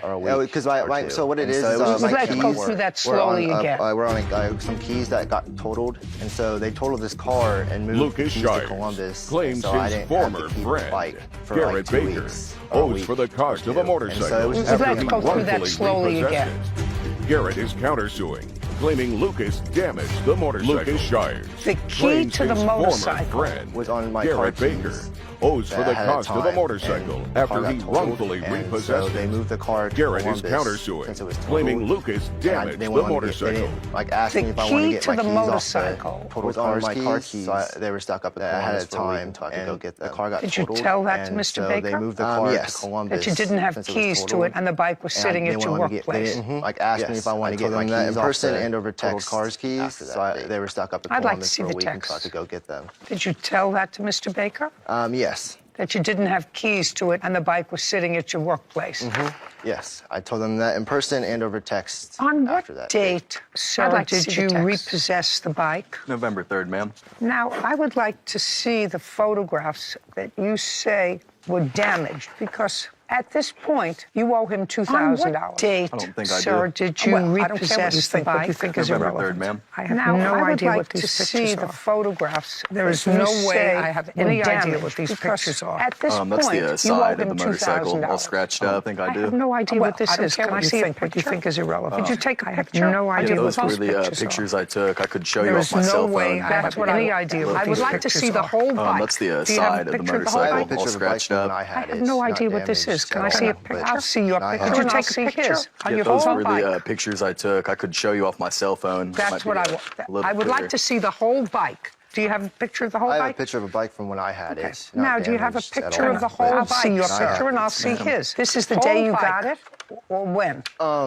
They're spread. The middle photo is the day I got it. The bottom and top are within that month, now, probably do you a couple have a weeks picture after. of the whole bike, sir? Video. This is the day you got it? I'll take a look and see if there's a useless. They're I would assume that you have the a middle picture of photo the is whole the day I bike to got show me it. The bottom damage. and top are I have no idea within what that that is. month, probably a couple weeks after. Okay. I have a video. I could show you. It's half of the bike. I'll take a look and see if there's a useless.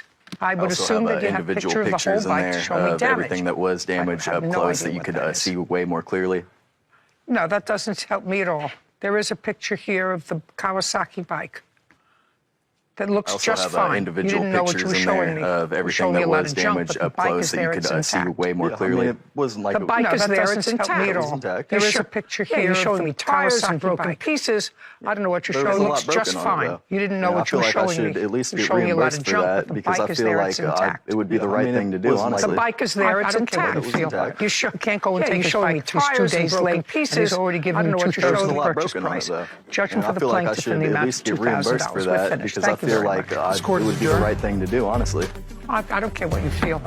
You can't go and take his bike if he's I feel 2 days pretty late. disappointed. And he's I feel already like I given should have you been 2/3 of the reimbursed for the purchase price. damages on the Judging for motorcycle. I did plaintiff in legally the amount of repossess it. $2,000. I'm happy We're with what finished. happened Thank you today. very I'm so much. glad I was able Court to is get my adjourned. money back because, I mean, I really needed the vehicle at the time, and I felt like it was all thrown away. So I feel fast. pretty There were disappointed. scratches I all feel like I over should have it. been reimbursed for the damages on the motorcycle. I did legally repossess it. I'm Just happy a with bunch of little things were messed up with it. I didn't wreck the motorcycle. No, there was no damage. When I was on my work, it was perfectly fine underneath that cover. Probably not riding together or talking anymore. Handlebars were bent, the tires needed new tires, and the headers were bent. Just a bunch of little things were messed up with it. I didn't wreck the motorcycle. No, there was no damage. When I was on my work, it was perfectly fine underneath that cover. Probably not riding together or talking anymore. Our frustrations was ruined whenever you saw the bike back. I mean, after I bought the bike, I offered to buy it in full. And I mean, if there was damages, I would have wanted the bike back in full. I would have wanted to pay for it still. And there had to be, sadly, the only thing I'm taking reasonable, I took away from this case was the GoFundMe page. Thoughtful. We've run into it a lot this starting season a GoFundMe with the page. GoFundMe Not pages. just this season, people who are really in distress, maybe,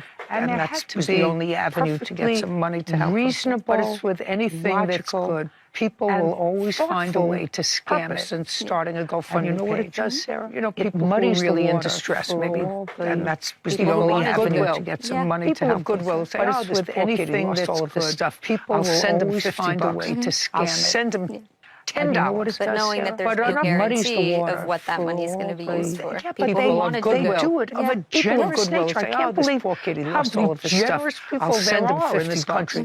I'll send them not rich people $10. But knowing that there's no guarantee of what that money is going to be used for. They really think they're giving to a good cause, something that's necessary. The description in the GoFundMe pulls at their heartstrings or something.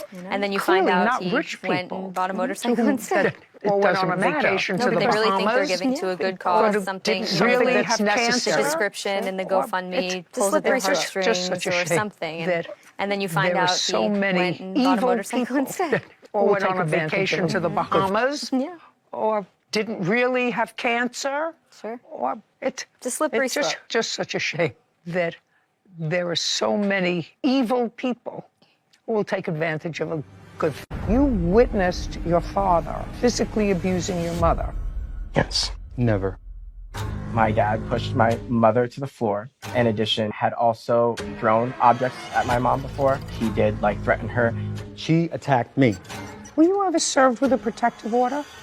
That's either a yes or a no. This is Judy Justice. Hector Diaz is suing his niece-in-law, Blanca Padilla, for the value of a GoFundMe fundraiser and defamation. Court come to order. All rise. Have a seat, please. Judge, case 3162, Diaz versus Padilla. Thank you. You're welcome. Mr. Diaz, I assume that this is your soon-to-be ex-wife. Yes. That lady sitting over there. And who was the young man with her? Our son. And this is the niece of your soon-to-be ex-wife. Yes. And your complaint is that you're in the process of going through a divorce. It's not as easy as one would hope, and that your wife's niece decided to do a GoFundMe page for her aunt to help her pay for lawyers' fees and living expenses because you were not a nice person. And that she said things in the GoFundMe page that were defamatory. And you want her to pay for that. Yes. That's what the case is about. So let me get some preliminary information from you, Mr. Diaz. When were you and your wife married? What year? November 28 of 1998. And when did you separate? 1/25 of 2022. You have children? Yes. How many? 2? Yeah. You had to think about that. Yeah, 2. But what I'm thinking about is the time we separated. I think it was 2023, sorry. You left the house? Yes, I went to Hubbard House. Okay. Now I'd like to see the GoFundMe page that Ms. Padilla created. And Ms. Padilla, you do not deny that you created the GoFundMe page. I do not deny. I did create it. Just a second. You did create it and you wrote it. Yes. And people donated money based on what you wrote. Correct. How much? As of today, the total is $7,158. Okay. And Ms. Padilla, I assume that you gave the plaintiff's wife that money. Correct. Just a second. Is that correct, or is there a caveat in there? There is a caveat. Let's have the caveat. All the expenses were paid towards her mortgage and utilities directly or through a third party. What third party? Teresa Seamus. Who is that? She's a friend of the family. Okay, so money was given to her to pay the bills directly? Correct. Okay, I'm going to read it out loud. It is with humble hearts that we reach out to you today for help in a situation involving our beloved Aunt Blanca. For 24 years, she has suffered in silence about her abusive marriage. During those years, she has endured psychological, emotional, spiritual, and physical abuse. She was belittled, insulted, manipulated, threatened, assaulted, controlled, and kept in the dark about all family finances. After several terrifying events, Blanca found the strength to finally speak up and seek help. She went to court and was awarded a restraining order against him and was able to return to her home. Her husband has become even more dangerous as has completely abandoned his responsibilities as a father and a husband. He has emptied all of their life savings, retirement accounts, bank accounts, and has maxed out most of their credit cards. He has fraudulently opened accounts in her name, as well as the kids, to ruin their credit and ability to obtain funds. Not only has he left them without any money and ruined them financially, but he has also gone as far as repossessed her car, shut off all of her utilities in the house, and closed most credit cards she had access to for food. He has threatened to stop paying the mortgage and leave them homeless. He continues to go on luxury shopping sprees, buying cars, a motorcycle, lavish vacations. Blanca has serious health issues, relies on medication and ongoing medical care. Her daughter suffers from life-threatening asthma, needs her medication as well. Her husband has violated his restraining order on several times without consequences. Both Blanca and her daughters are in constant fear for their lives. He has gone as far as saying she needs mental help and claims she's erratic and is a danger to her daughter. Everyone close to her in this situation knows this is far from the truth. Blanca and her daughter need protection and legal help to proceed with a divorce to keep him away. We ask for your financial help, and I write with great appreciation. Thank you all. And then on March 18th, you wrote again, I would like to inform everyone that I am being sued for the funds that were raised. I am being accused of defamation of character and a fraudulent GoFundMe page. The same person who continues to remain nameless, well, that's not true, would like to receive the funds that were raised for his family. The hearing will be held next week. What makes you think the same person who continues to remain nameless? What does that mean? I didn't mention his name in the GoFundMe. That's not a possible defense. You have to understand that. That is not a possible defense, that because you didn't put in his name, that he cannot be identified. You do understand that? I do understand. Okay. All right, so let's go back. I'm going to ask you a couple of questions. Hector Diaz claims his niece-in-law, Blanca Padilla, defamed him online by creating a GoFundMe fundraiser with false information. Now, I want you to show me proof that he has opened up accounts in her name and the children's names. I want you to show me that he has opened accounts after they separated, which was January 25th, 2023, in her name and the children's names. I want you to do it. I don't have that evidence. I don't have evidence. Then you're guilty, madam. Just a second. Then you're guilty. Do you understand? I'm going to pick out things here and ask you that do you have proof that he opened up accounts in your name or your name? Not after January. After January 25th, 2023. Not after January 25th. Then you're guilty. Because if accounts were open while they were together and while they're married, I'm not taking statements as to whether he had their consent. People do things when they're in a married situation. So do you have an account that he opened after January 25th, 2023? If the answer is yes, you can stand. He had it still open and active after that, but he did not open it after 2023. Then I'm not interested. What happened in your family prior to the separation of your family is within your family, and I'm not getting into your finances within your family. Right now, she says he has fraudulently opened accounts in her name as well as their kids to obtain credit funds. Wrong, guilty. See what happens when you butt into somebody else's business that you're supposed to stay out of? But, Your Honor. Don't speak. Yes, Your Honor. This has nothing to do with you. This has to do with you. That's what correct. you can prove to me.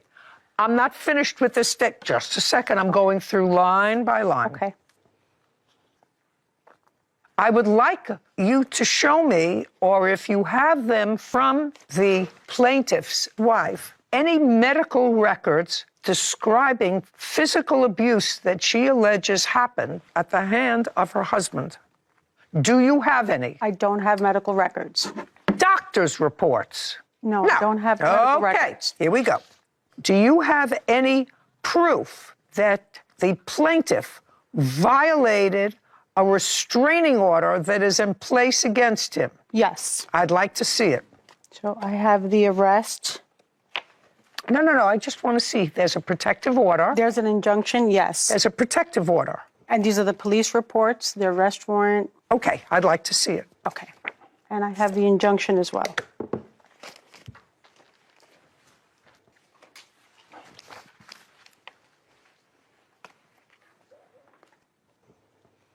Okay, so you appeared before a judge in December of 2023? Yes. Were you ever served with a protective order? That's either a yes or a no. Yes. Okay. Did you go to court on that protective order? No. Did you have a hearing with regard to that protective order? No. Is there a final order of protection? Yes, but without me appearing to the hearing. So you just defaulted and didn't appear. Is that what you're saying to me? I had to dismiss her injunction because she attacked me. And she had her first injunction, and I was in the house the first time. I dismissed all her charges, and she retaliated by opening up a false injunction against me, which I thought I didn't have to go to court because mines were set. I didn't have to appear in court I dismissed her injunction. I did not know that she had opened one against me. When had you filed one protective order? On the 25th, when it happened, the attacks, on the 20th and 25th, the police was called. They analyzed the whole situation, and they ended up arresting her. How long were you incarcerated? 2 days. May I speak? Not yet. Okay. So you understand that there is a protective order against you that was issued on default? On default because she admitted things that weren't true. It was issued on default because you weren't there. Because I wasn't there, yeah. You understand that? I understand that, yeah. And I'm wearing an ankle bracelet right now for that. It took me a lot to get here. It took what? For 8 months, I've been wearing an ankle bracelet because of that injunction that I violated, supposedly. That part, then, is true. Mm-hmm. Her husband has violated his restraining order on several occasions without consequences, with the exception of an ankle bracelet, which is a consequence. Mm-hmm. So you're home free on that. Okay. Now you wanted to say something? Yes. I want to say that on January 26th, I went to the Hubbard House, which is a domestic shelter. I want to hear what happened before that. Was that before or after your arrest? This was before. And so on January 26th, I went to the court and applied for a temporary injunction, which is an order of protection. He was served on February 1st. In retaliation, he went to the police and he had me arrested February 2nd under false charges. What did he allege in the action that he filed against you, that they arrested you? You had to have known. There were scratches, which he alleges, and I have photos of the scratches. He says that she, yes. And he alleged that she scratched you. Yes. Okay, have a seat. Okay. So the GoFundMe page has 2 problems. One is physical abuse, of which you have no proof other than her statement. And Brandon's. And have you ever been arrested for physically abusing your wife? Never. So you're basing the physical abuse on statements that your aunt made to you. Brandon. And as well Brandon as me, was Your the Honor, person that because told I me. grew up- This is not a shout out. I apologize, Your Honor. Hector Diaz has accused his niece-in-law, Blanca Padilla, of defaming him online after she created a GoFundMe fundraiser with false information. You're basing this statement on statements that the plaintiff's son told you. Correct. About. Stand.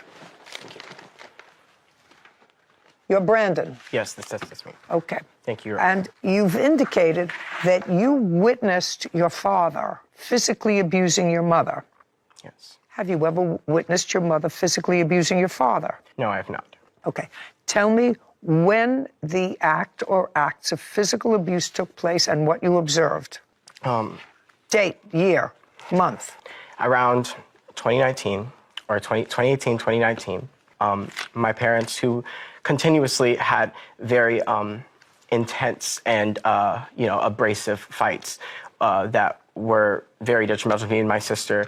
One day it got really intense and my dad pushed my mother to the floor. And I know that my father, in addition, had also thrown objects at my mom before I had seen. They didn't hit her, but he did threaten her. I have, very vivid images of that. And very good. You can sit down.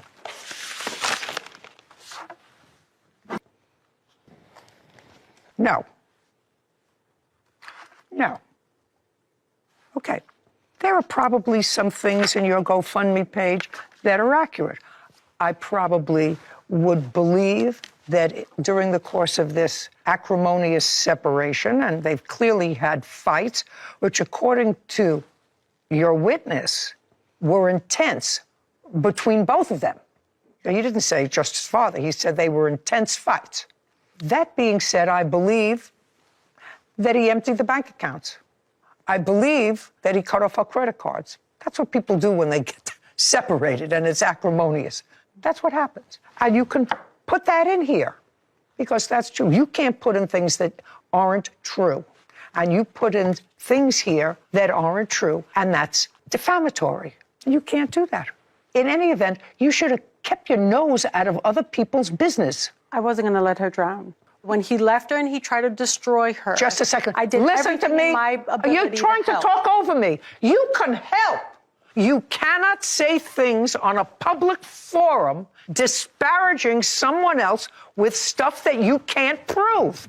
And you can't prove that he fraudulently, after the separation, opened up bank accounts in her name and the children's name in an attempt to ruin their credit. You can't prove that.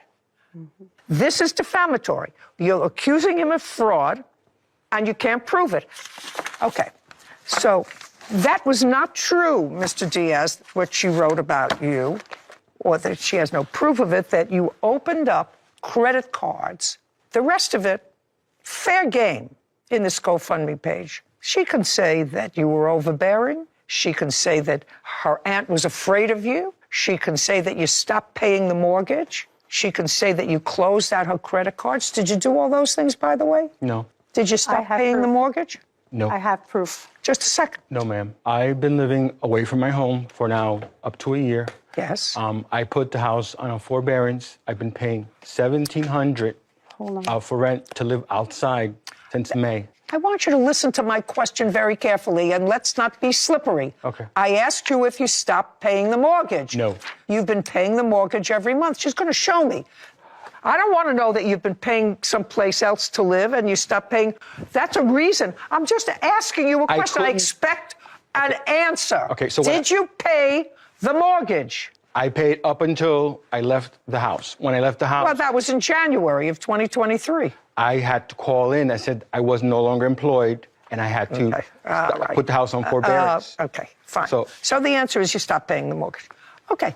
The only thing that she wrote here that she has no proof of, which is a crime, is opening up credit cards in somebody else's name. And when you do that, and it's after parties have separated, and if you do it for the purposes of ruining their prospective credit, well, that's a crime. And she has no proof of that. Never done that. Okay. I try to resolve this GoFundMe page amicably with her. These are her responses. I don't care what her responses were, sir. Actually, she's not allowed to say anything that's untrue, accusing you of committing a crime on her GoFundMe page. Judgment for the plaintiff in the amount of $3,000. We're finished. This court is adjourned. Next time, I'm going to suggest to everybody else they stay out of other people's business. Esther, yeah, she's very inflammatory in her emails, in her fake postings. I was going to allow my family to be ruined financially and legally. I was going to stand up and do the right thing for them. I don't think what I did was incorrect. And just because I didn't have the evidence with me today doesn't mean he didn't do that. It got messy because she claims her allegations that I went and wrote her emails, wrote her text messages after there was a no contact order. So she used all that evidence to keep me away from my children. Just because you're married doesn't mean you can't do a police report. Just because you're married doesn't mean this is right, and defend yourself. You know, we're still the same entity because we're still married, but once, you know, we're divorced, then it'll be, you know, it'll be more better relationships. That's it. I'll always defend my family. I believe a lot of the things that are in that GoFundMe post probably accurate. He did, in fact, stop paying the mortgage for whatever reason. There's indication that he, at least in some of the notes, that he was, in fact, incarcerated for something. He's wearing an ankle bracelet, which is probably a pretty serious incident because most of this stuff is about stalking. But when you post something for public consumption, and if something is not accurate, and if it's a crime, or call somebody's reputation, it's a serious dispute, although I don't know much about his reputation, you can't do that. You know, and it is possible that during the course of their marriage, several bank accounts were open, several credit cards were open, and let's say they maxed out all those credit cards, and she was one of the holders of those credit cards. You maxed out the credit cards, and if the time is afterwards and he's committed a fraud, now he's separated and he's divorcing. So he knows whatever he does now is not for the benefit of the family. That's what she claimed. And that's not true. And you can't do that. So my best advice is stay out of other people's divorces. Is suing his former clients, Mary and Michael Rhodes, for unpaid demolition work. Court come to order. All rise. Have a seat, please. Hello, Judge. Case 2115, Attar versus Rose. Thank you. You're welcome. Mr. Attar, you were hired to do some, according to you, demolition work and other work at a property owned by Mr. and Mrs. Rhodes. You gave them an estimate for that work. I think the estimate was $11,500. Is that correct? Correct. And it was outlined what work you were supposed to do. You started that work, and according to you, at some point there was disagreement with either or both of the Rhodeses, and they stopped payment on a check that they gave you. Correct. And the check that they gave you was for $4,200, and then you stopped work for them. Yes, ma'am, we're finished. So you're suing them for the canceled check and for other unpaid work that you did that you didn't get paid for. Correct. Mr. and Mrs. Rhodes say that they were not satisfied with the quality of your work. It cost them $9,000 to both replace things that were stolen from their property by either you or members of your team, something which I don't think that you question that somebody from your team, not you, somebody from your team may have taken metal property of theirs that they didn't own. So let's go back. Mr. and Mrs. Rhodes, is this a new property to you, or is this a property that you owned for a while? It's a new property to us. That's what I thought. Yeah. So is it a private house? Yes, and we were remodeling it. Okay, when did you purchase it? We purchased in January of 2021. Is it a single-family residence? Yes. How much did you pay for it? $769,000.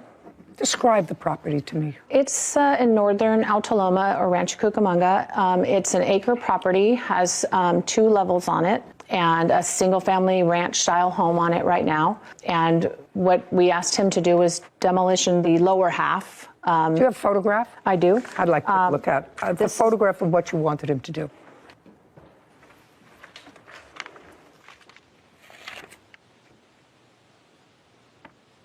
That's what the lower half looked like before. So this whole portion you wanted him correct to demolish and remove the debris. And grade flat. Is that correct, sir? I can't see from here, ma'am. Okay. Well, I'm going to show it to you. To demolish it, flatten it, fill it in. Remove all the debris. Yes. Okay. And did you have a written contract? We did not. Well, that's always a mistake. Always. How did you find him? I believe I got his business card. It was on my personal car, I think at Home Depot. We had bought this house and we tried to find somebody to do the work, but... Mr. Rhodes, let me tell you that the best way to find somebody is not somebody who leaves a card on your car at Home Depot or any place else. Yeah. It was a difficult time to find contractors with COVID and everything at that time. And at the time, I'm also going to add, because I read in the paper somewhere at the time, he didn't have a license. He did not. And you knew he didn't have a license. Yeah. That's the first thing I told him, Your Honor. Just a second. They didn't say no, we didn't know. They said we knew. So you got somebody who had no license to do what you wanted him to do, and you got his number from a card that he left on your windshield. Did you ask for references? That's either a yes or a no. No, and I'm not really sure actually 100% on where I found that card. I think it doesn't matter. Yeah. I mean, but he did tell us he was in the process of getting his license, that it was coming. Yeah.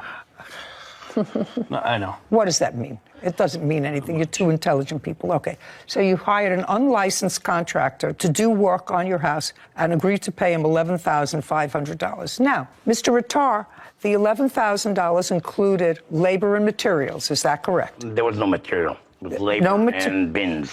Well, that's material, labor and bins to remove all the equipment that you needed to complete the job. Yes, ma'am. Is that correct? Of before, too.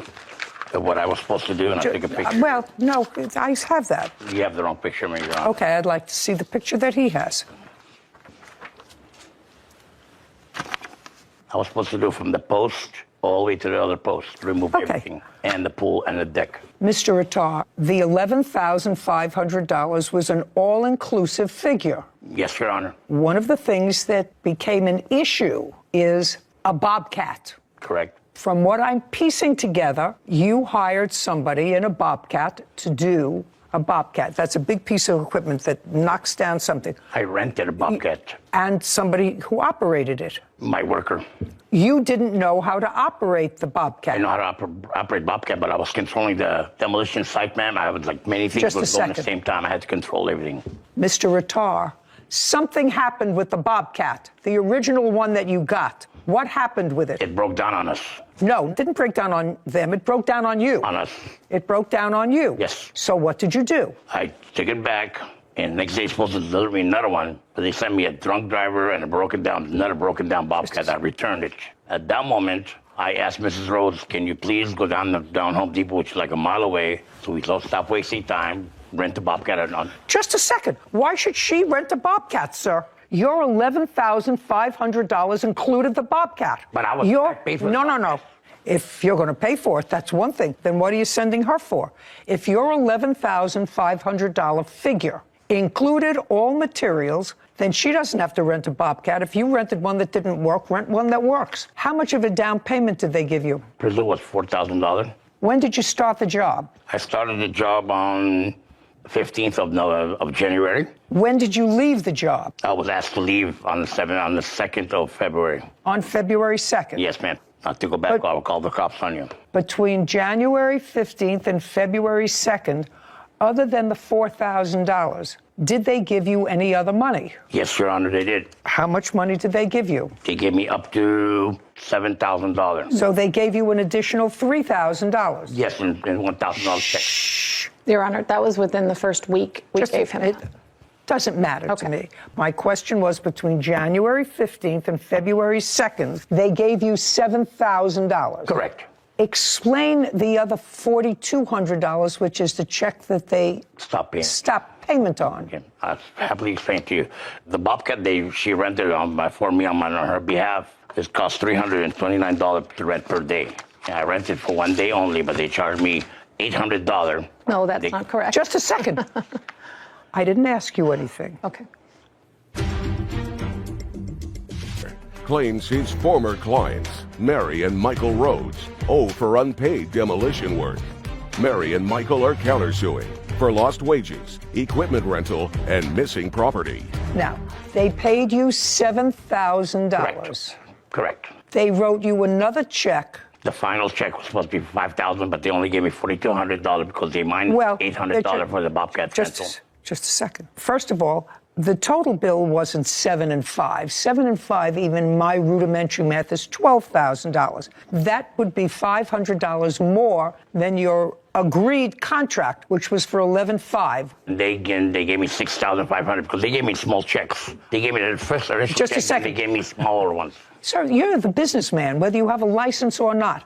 I asked you before how much money did they give you between January 15th and February 2nd, and you said $7,000. I didn't write it down, Your Honor. Well, you're here asking for money, and you have to write it down. You have to have some. I've done performed already. No, sir. And I just did the job, Your Honor. I did 7, 8 other side jobs for them. I don't care whether you did 7 or 8 side jobs. Your original agreement with them was for $11,500, including all material. Now, what you said to me was that they gave you $7,000, and you said they're supposed to give me another $5,000. Well, another $5,000 is more than your quote. Ma'am, the balance was $5,000. How? The initial check, then they gave me $1,000, $1,000, $1,000. How much money did you give them all together that he cashed? $7,000. Then they owed you $4,500, pursuant to your agreement. We agreed to $11,000, not $11,500. $11,500, Your Honor. Anybody have any proof of what the agreed amount was? We had a verbal contract with me, Mr. Rhodes. Fine. I will indicate that it's $11,500. If they gave you $7,000, they don't owe you $5,000. They owed you the difference between $11,500 and the $7,000 that they gave you. Now, one of the things that you disputed, Mr. Attar, was this Bobcat. Who paid for the Bobcat? Show me. They minus it from the final price. Just a second. Was that an argument? The argument about is, Your Honor, is they rented for 1 day, but they charged me 2 days, $800. There's no Bobcat rental for $800 for 2 days. I got. Do you have the bill for the Bobcat? I do, yes. And it was for 2 days. Go over a certain time. Because it was returned late. So they charged a second day. But in his text messages, he did request it for 2 days. Is that the total price? Yes, and I did not subtract it from his payment. Total contract was $652.74? Yes. Do you have a photograph of what the property looked like when you left? Yes, ma'am. The last picture I took before I was kicked out of the property. You're talking, I'm not listening to you. Just show me a picture. Yes, ma'am.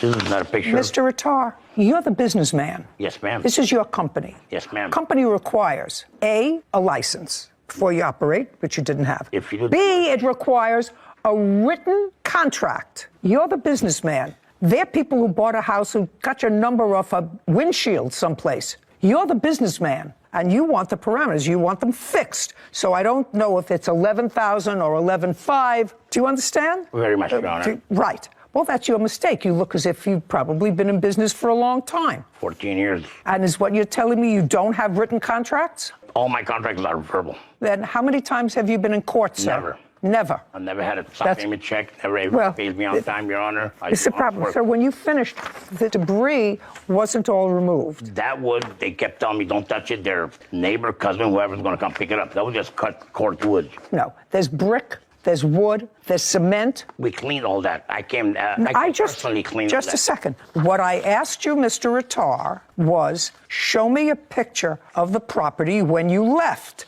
This is the picture that you showed me. That was the last, before I had more work, I came in and did more. I wasn't taking pictures. I wasn't expecting somebody to stop payment on a check, Your Honor.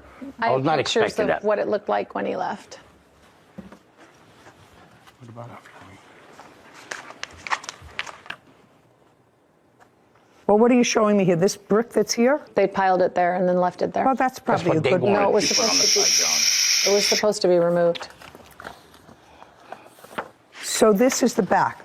That's the picture of the sagging patio because he removed part of the supports that were holding up the patio that he wasn't supposed to. So it's now sagging.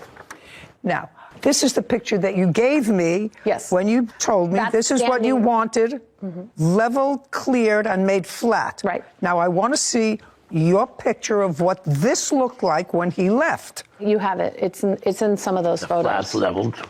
You're talking about this? Yeah. That's part of it. The close-ups, that's part of it. Well, it looks like most of the stuff is done. It looked like a lot of cleanup left. No, ma'am, we've done all the cleanup. Well, I haven't seen that, so then what you're supposed to do is take a photograph. It was also buried underneath. These are the photos of when we did it ourselves and really leveled it out. And as we were doing that, we found so much buried underneath that should have been removed, but his Bobcat person buried it all. Your Honor. Buried all the debris, all the concrete brick. Okay, let me see the bill from the... No, we did it ourselves. We rented equipment and did it ourselves on his vacation. Oh, nice. Okay, $4,500 is so far what's owed on this contract. Now, your counterclaim is money owed for lost work, equipment rentals, labor and missing damages to property. What money owed for lost work? During the second week that he was working, he called and said that his crew had left. This was the second day of supposed to be use of the Bobcat that I rented. Okay, if you interrupt me again, I'm just dismissing your case. Do you understand? Thank you, Your Honor. Understand? Yes, ma'am. Very good. So just explain lost work. Who's lost work? His. Oh, forget it. Well, he called and said his crew left. Forget it. He can't finish the job. You weren't living there. Not yet, no. You weren't living there. Okay. He wants to go, go. I'm not interested in his lost wages for taking care of his house. So far, you owe the man the balance on his contract unless you had somebody else do it, which is absolutely fine. And I would look at that removal of debris, what it costs you, and you're absolutely entitled to that. Deducted from what you owe him, which is $4,500. But he didn't finish the job. Just a second. You tell me, how am I supposed to gauge how much of the job he didn't finish? Did he not complete $2,500 worth? $3,500 worth? $1,500 worth? I think the $7,000 we paid him was overpaid. He didn't have to end up removing an entire pool. He only had to remove... That's your problem. Just a second. I read that. You said it's not a big pool. It wasn't 8 feet. It was only 24 inches.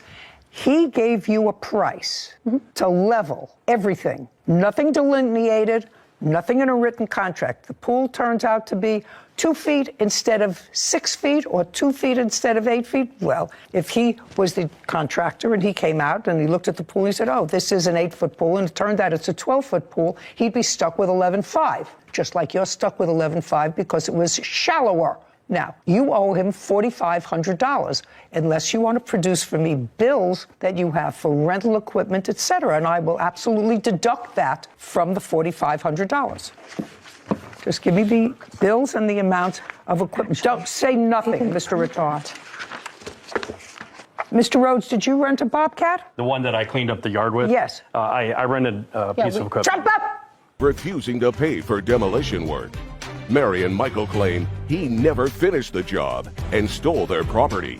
Now, what did you rent? A skip loader. That's different from a Bobcat. Yes, that's correct. Smaller? I would say bigger. Bigger. And do you remember how much it cost you? Did you rent it from Home Depot? No. It's from a local rental yard. I think it was all the equipment we rented in Ontario. $1,300. Yeah. Find it. Yeah. Find the bill. They didn't print it, so now I gotta. How many days did you have it, Mr. Rhodes? 4. I'm dismissing your counterclaim, Mrs. Rhodes. Do you want to know why? Because I asked him a specific question, and you answered. Do you understand? Do you understand? That part of your counterclaim, because you don't have it, you can't find it. So far, you owe him $4,500. Not $8,600, but $4,500. Now, do you have any proof that Mr. Attar or someone from his team stole copper piping or whatever piping that you claim was missing? Do you have any proof that either Mr. Attar or anyone under his authority took property from you? Yes. We have text messages back and forth. Okay, I'll read them.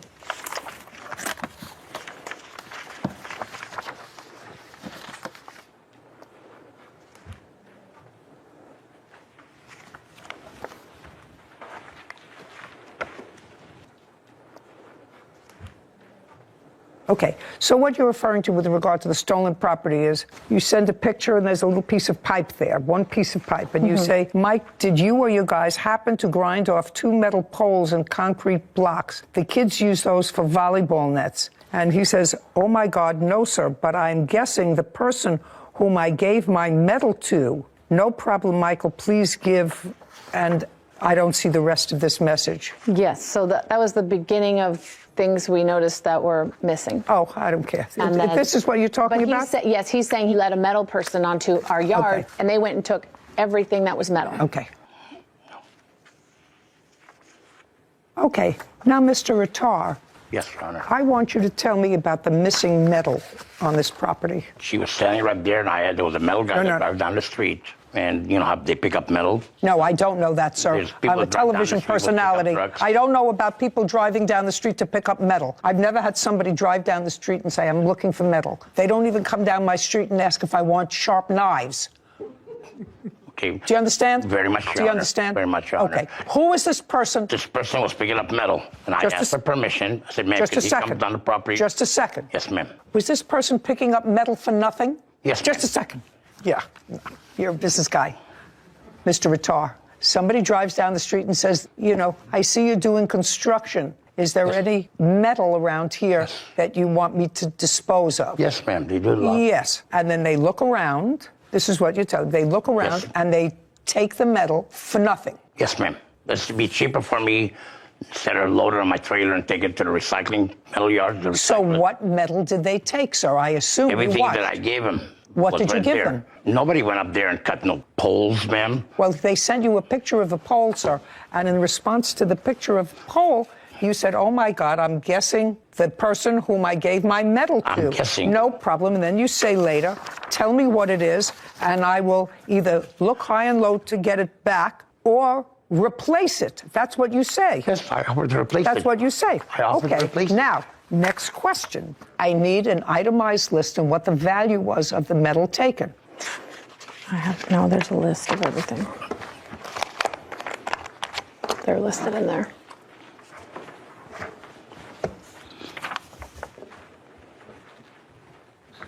What is this? Those are all the damages, but the metal is listed in there separately of the items that are missing. No, it isn't. This is a whole bunch of other things that you prepared for this case. It's in there underneath. There's the horse feeder. Part of the corral was cut off. This is something that you wrote yourself. Yes, you said an itemized list. If they took 6 feet of pipe, get me a bill from Home Depot for the replacement of that pipe. Oh, I have all the bills for the replacement of metal, not what you prepared for this litigation. I'm sorry, I misunderstood. Itemized list.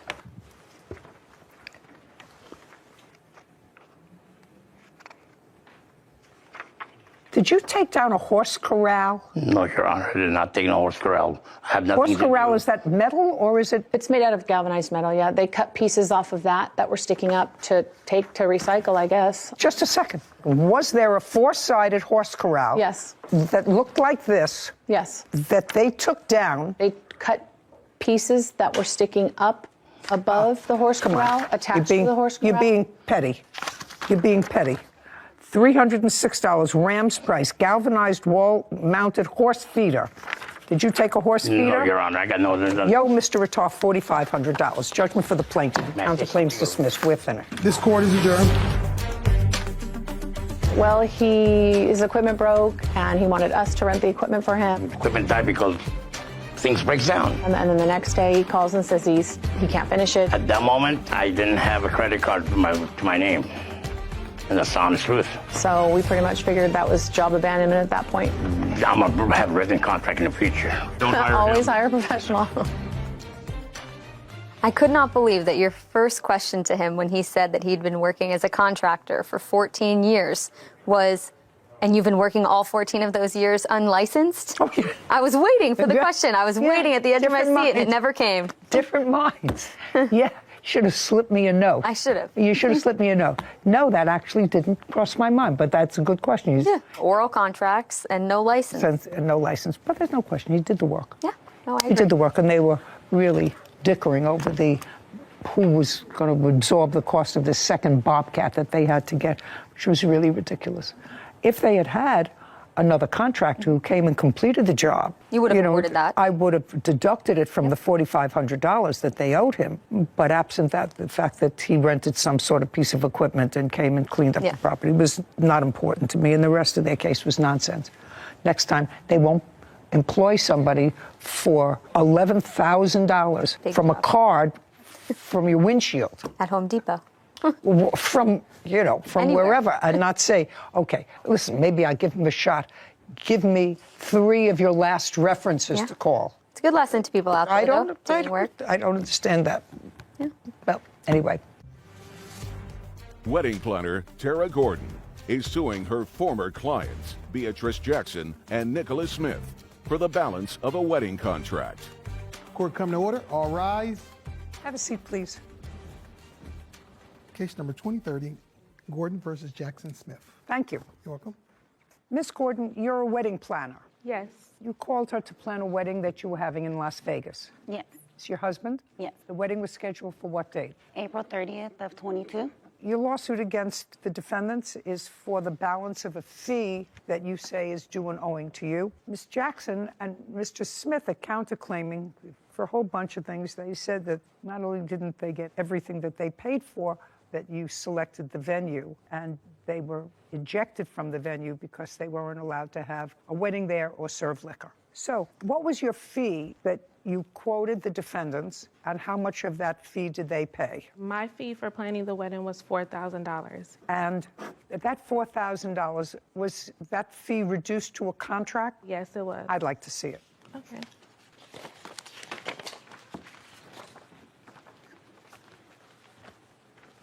Ms. Jackson, this your first wedding? Yes. And yours? Yes.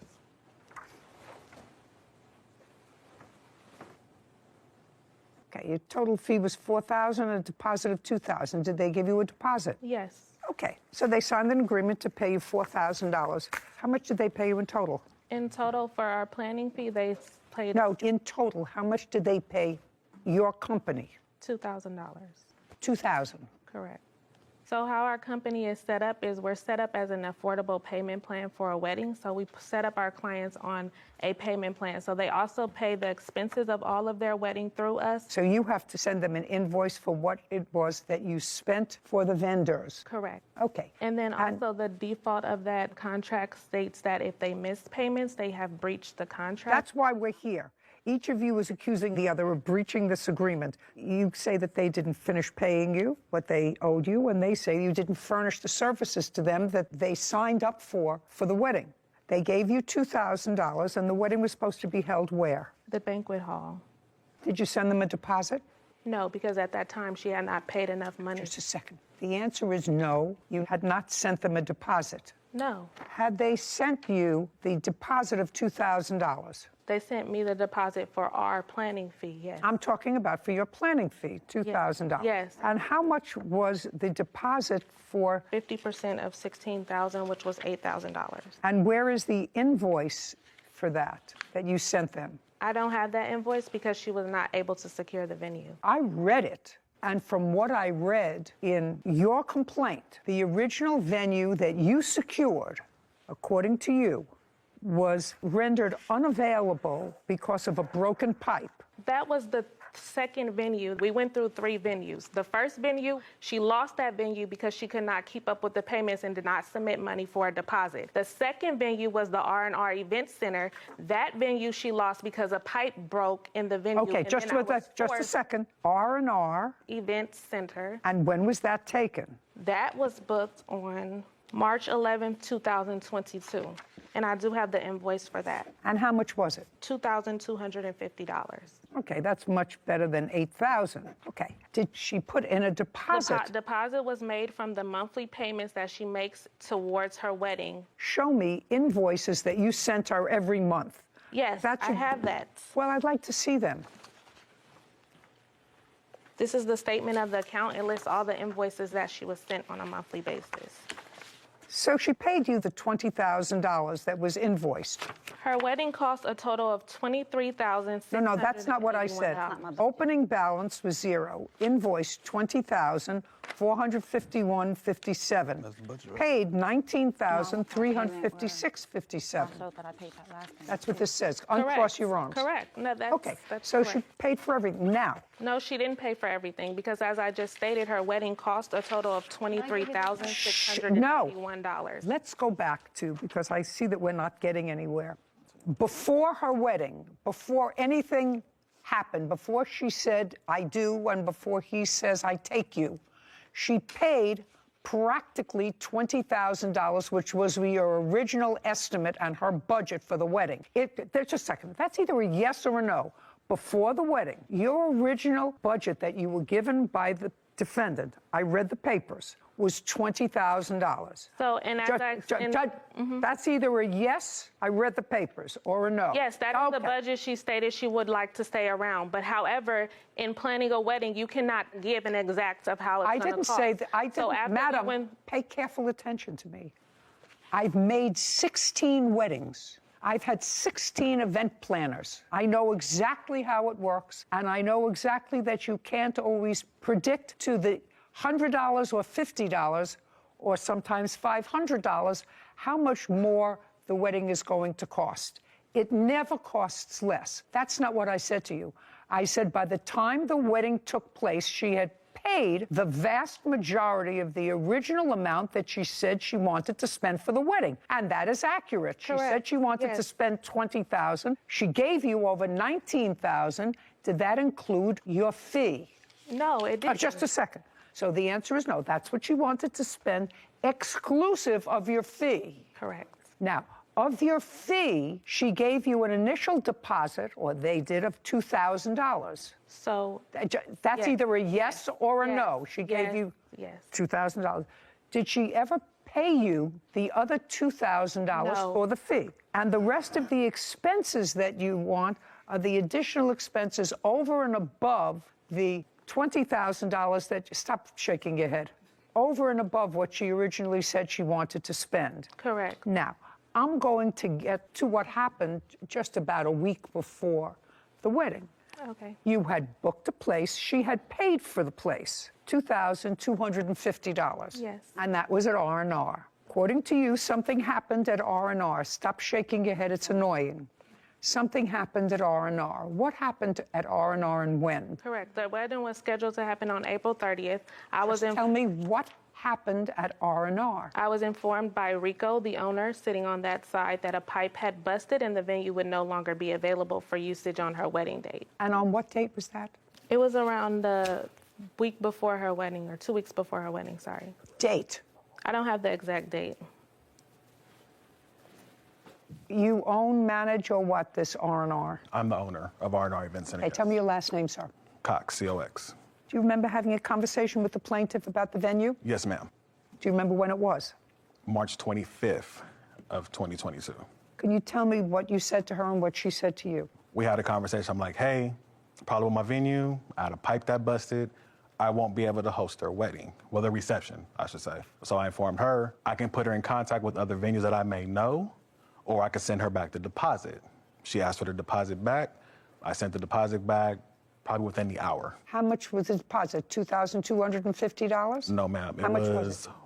$1,125, which was half. So 50%? Yes, ma'am. So you sent her back the deposit? Yes, ma'am. Did you receive the deposit, Miss Gordon? Yes, I did. The wedding wasn't until April 30th.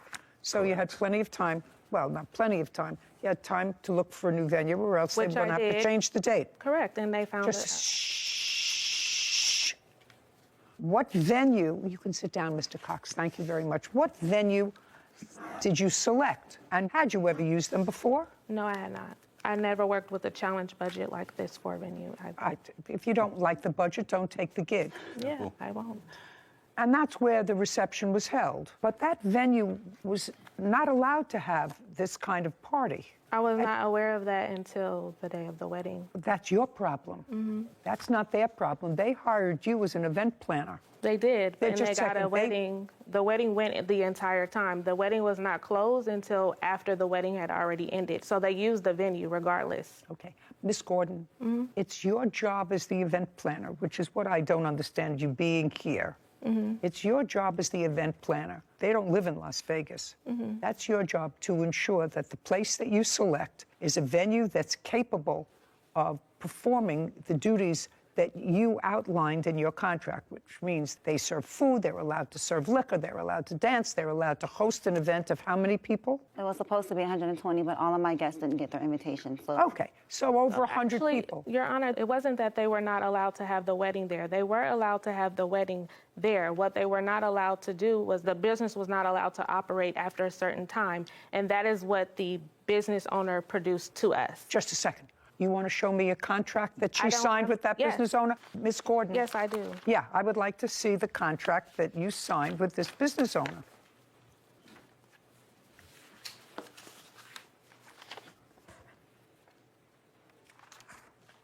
Sarah, just for my own information, would you look up this venue, please? Tell me what you find.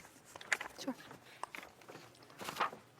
Ms. Gordon, this space was a little less money than the previous space that you had selected. Correct.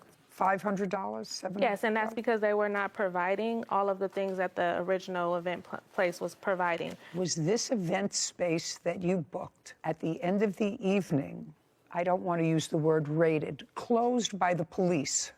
That's either a yes. Did the police arrive at this venue? Yes, they did. Okay. And what time did the police arrive at the venue? They arrived at 9:30. Is there a police report that anyone has? No. And how many parties have you done where police arrived at the end of an evening or during the course of an evening in the 2 years that you've been in Las Vegas? Never. And the police arrived at this wedding not because anybody was creating a disturbance, there weren't shots fired. Well, no, that is why. Wedding planner Tara Gordon claims her former clients, Beatrice Jackson and Nicholas Smith, owe for the balance of their wedding. Beatrice and Nicholas are countersuing for breach of contract. Okay, police arrived at this wedding not because anybody was creating a disturbance, there weren't shots fired. Well, no, that is why. They initially had a report because... Well, I don't know that. If you can show it to me, I don't have the I'd be more than happy to look at it. The police showed up. May I bring my witness up, please? For what reason? Because she can attest to the altercation that took place prior, which is why we were even brought up on the radar, because the other businesses in the vicinity of where the business takes place had complained. There was a lot of altercation back and forth outside of the event because she refused to sign the agreed upon payment plan to continue payments after the wedding. You understand that I'm not particularly sympathetic. I'm not I'm letting you know I'm not particularly sympathetic for the following reason. Somebody plans a wedding and has a budget of $20,000 plus your fee. So that's, say, $25,000 that they either put together or are saving up for a wedding, first for each. A week before the wedding, something happens with the venue where the wedding could not be held at the venue of their choice. They're relying on an out-of-state wedding planner, that's you, to find a legitimate venue that is licensed to have an event. When they get to Las Vegas on the date of the wedding, you present them with a new contract. No, that is not true. When did you have it incorrect. Just a second. When did you give them? Because you said that the problem, which caused the police to come. Just a second. I don't understand. Before I selected the very last venue, she was on FaceTime with me, looking at the venue with me, because I informed her I've never worked with this venue. I don't know anything about the venue. I told her that the best thing for her is to postpone her wedding. She was already behind in payments. This is her third venue. Just a second, she paid you almost the entire $20,000. She paid it in March. In March. Doesn't matter. She paid you almost the entire... 30 days before her wedding. That's what you're not hearing. I'm not looking at you. Before her wedding, she paid you almost the entire amount of the $20,000 that she originally gave you as a budget before the wedding. If you look at the contract, it says that you're going to make monthly payments so that we can adequately plan your wedding. You booked me back in 2021, almost a year before your wedding. The wedding was to be planned over the course of that year. The initial venue that I have worked with, that I know is reputable, she ended up not paying the deposit on time, so they had to move forward forward with another date. After that, I didn't get any payments from her until March when she got her tax return. And then at that time, I was forced with less than 60 days to try to find another venue, in which I did, which was R&R event space, and then a pipe busted in that event space, and then I was forced to find another venue for her. I told her back in January, the top of the year, you need to postpone your wedding. Before invitations went out, before of all of that, when she was having troubles with her payment plan, I advised her as a professional, I think you should postpone your wedding date. You may talk a lot, but the bottom line is you're the expert. Uncross your arms. You're the expert. You're trying to talk over me? You're trying to talk over me? No, I'm not. Good. So you're the expert. She's out of town. The reason that she selects a wedding planner in Las Vegas is because you're supposed to know whether or not the venue that you recommend is able to take care of the party you book. You may say to her, I don't uncross. You may say to her, I don't know anything about the venue, but that's your job. You're supposed to know about the venue. When I told her in the first place that she needed to postpone her wedding, that was my professional advice. No, that's not what she hired you for, to tell you to postpone her wedding. She hired you to plan her wedding, not to give her advice whether or not. You're trying to talk over me. That doesn't happen. That doesn't happen. You have to understand there are certain things that you did. Okay. You got out the invitations. That's a great thing. I assume you got a DJ. That's great. All of those things. The wedding itself, to me, was problematic. If my wedding ended with the police coming to the venue, and it turned out that the venue was one where you weren't allowed to have that kind of an event, I would be annoyed at the wedding. They were allowed to have a wedding. No, they weren't. The police officer. The contract clearly states that. I don't care what it states. That's not what the police officer said. And you know, because you have a police I don't report. care what You it spoke to them? No, I don't you care what it reported states. You started to tell me before that the reason the police came there is because there was an altercation about you giving her another contract on that date, and there were words outside, and people were complaining, other people who were in the air. That's not what I said. What did you say? The night before her wedding, I explained to her. I want to know what's happened on the date of the wedding. Just a second. Can you let me finish so I can articulate? I want you to go because I have a limited amount of time and I'm getting very old. I thought what you said to me, and you're going to read this back, is that the reason the police were drawn to the venue is because of the arguments outside. Correct. Let's read that back. That's what I just said. That was on the date of the wedding. Correct. You got married, and you're happy, and you had people at the wedding. She got a free wedding. And you $20,000. You're almost done. Do you understand? You're almost finished. Go ahead. We were brought up on the radar because the other businesses in the vicinity where the event took place had complained. There was a lot of altercation back and forth outside of the event because she didn't agree to sign the payment plan. Okay. So the reason that you said, let's go back, that the police came to the venue and then shut it down because it wasn't allowed to be used for what it was used for was because there were altercations about this second contract. No, that's not the contract we were having an altercation about. That's what I'm trying to explain. Oh, just a second. On the day of the wedding, Miss Gordon, did you present her with a new contract to sign? That's either a yes or a no. Yes, I did, but not for the venue. It's not for the venue. I didn't say it was for the venue. Yes. On the day of her wedding, did you present her with a new contract? The answer is yes. Yes. You said you had discussed that with her the night before? Correct. And uncross. Oh, sorry. And the night before, did she agree to sign? Yes, she Just did. a second. A new contract? Yes, she did. Okay. And the new contract provided for what? The new contract that she was supposed to sign provided for what? Provided for the remainder balance of the $23,681 that her wedding actually cost. Because she had only paid $19,000. You have the sheet, so I don't have the exact number. $19,356.57. Correct. So since she had only paid that amount and the total expenses for her wedding were $23,681. Okay. So the night before she agreed to make a payment plan with me to extend her payments beyond her wedding date to pay off this remaining balance. And is that what she agreed to on the phone? Is that what you're saying to me? Correct. She agreed with you on... She agreed on the phone to pay you the additional $3,500 or $4,000, and she agreed to pay it over time. Correct. And that was Friday night. Correct. And then she got to the wedding. Correct. And at what point did you present her with the new contract? At what point in the event? Upon her arrival to the reception venue. Now, what happened when you got to the reception venue? You'd already gotten through the ceremony, so you're already married. What time did you get to reception? So the reception was supposed to start at 5. It was supposed to start at 5, but when we got there, she wasn't even done decorating.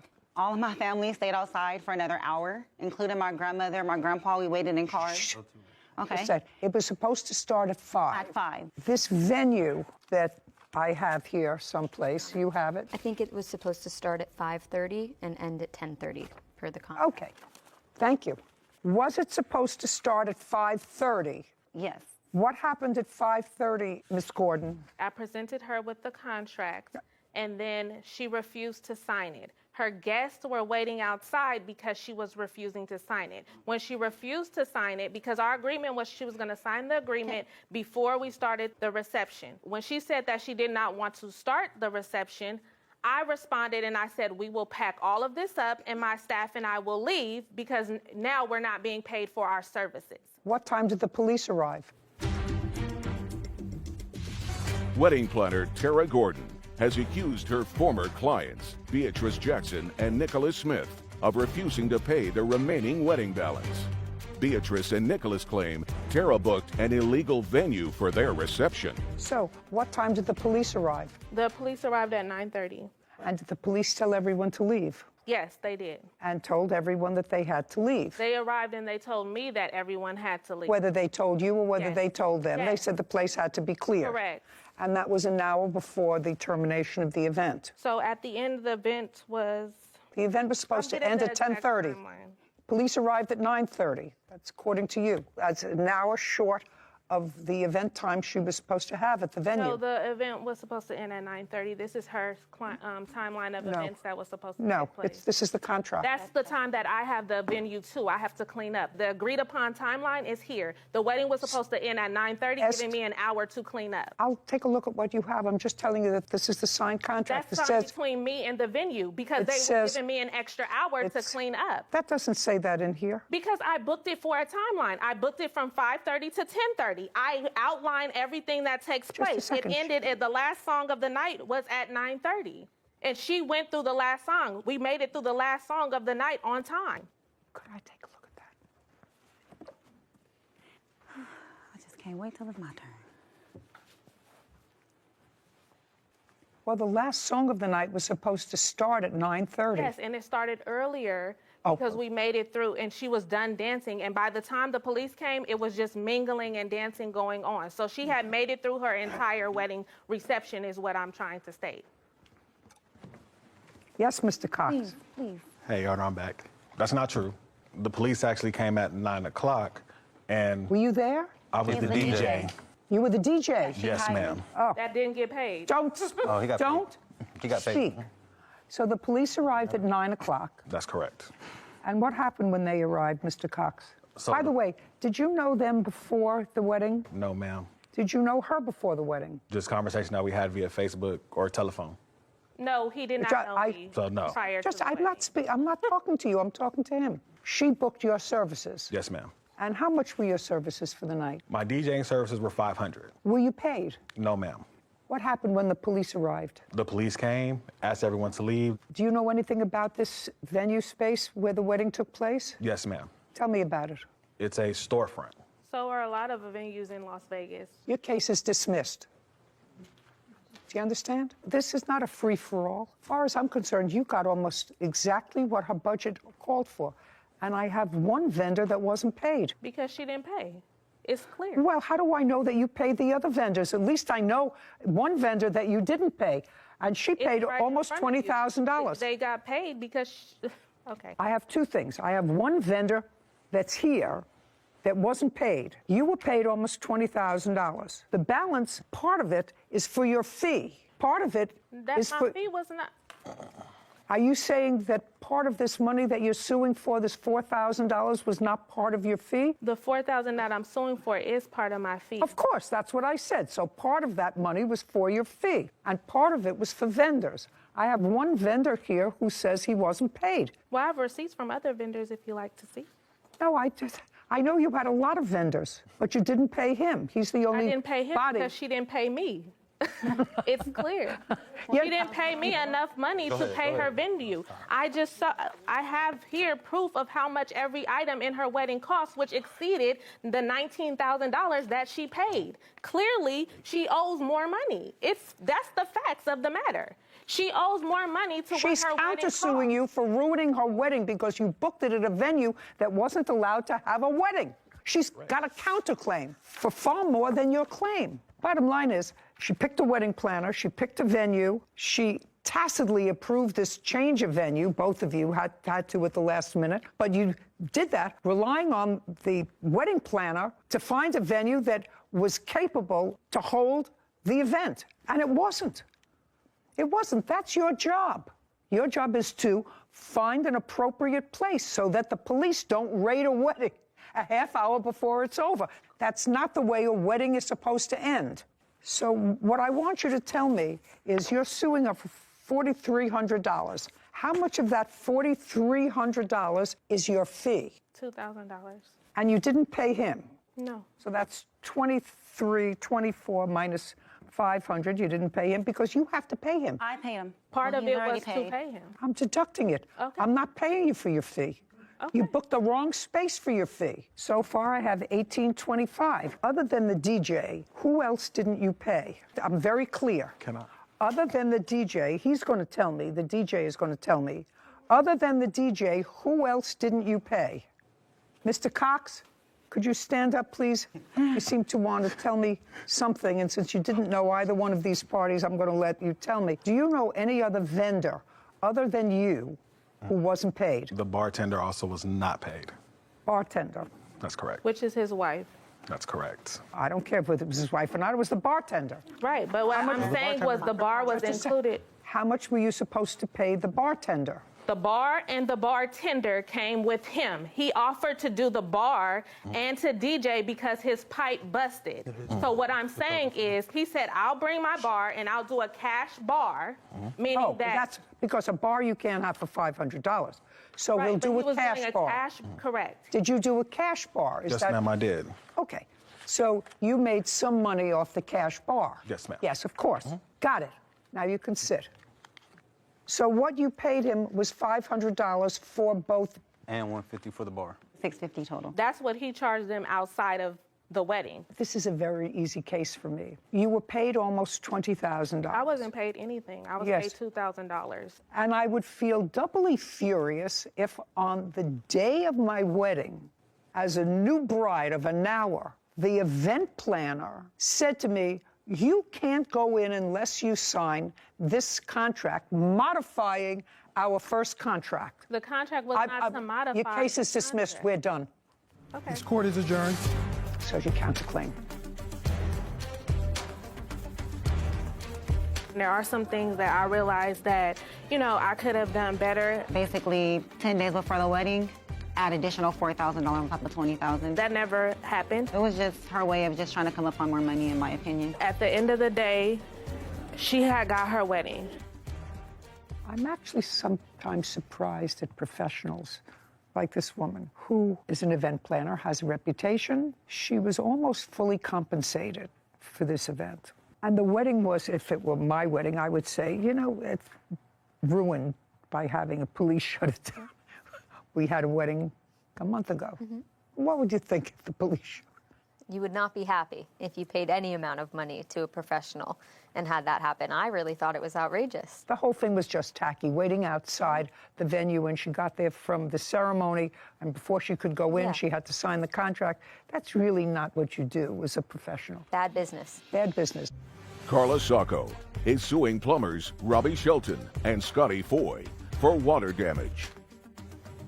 Court come to order. All rise. Be seated, please. Hello, Judge. Case number 2077, Zacco versus Sheldon Foy. Thank you. Welcome.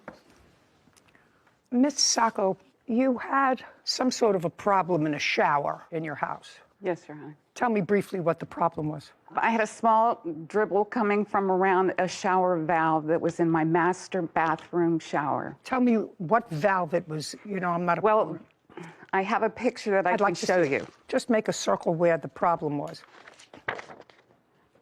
I believe it was the top one. Thank you. Who's Mr. Shelton?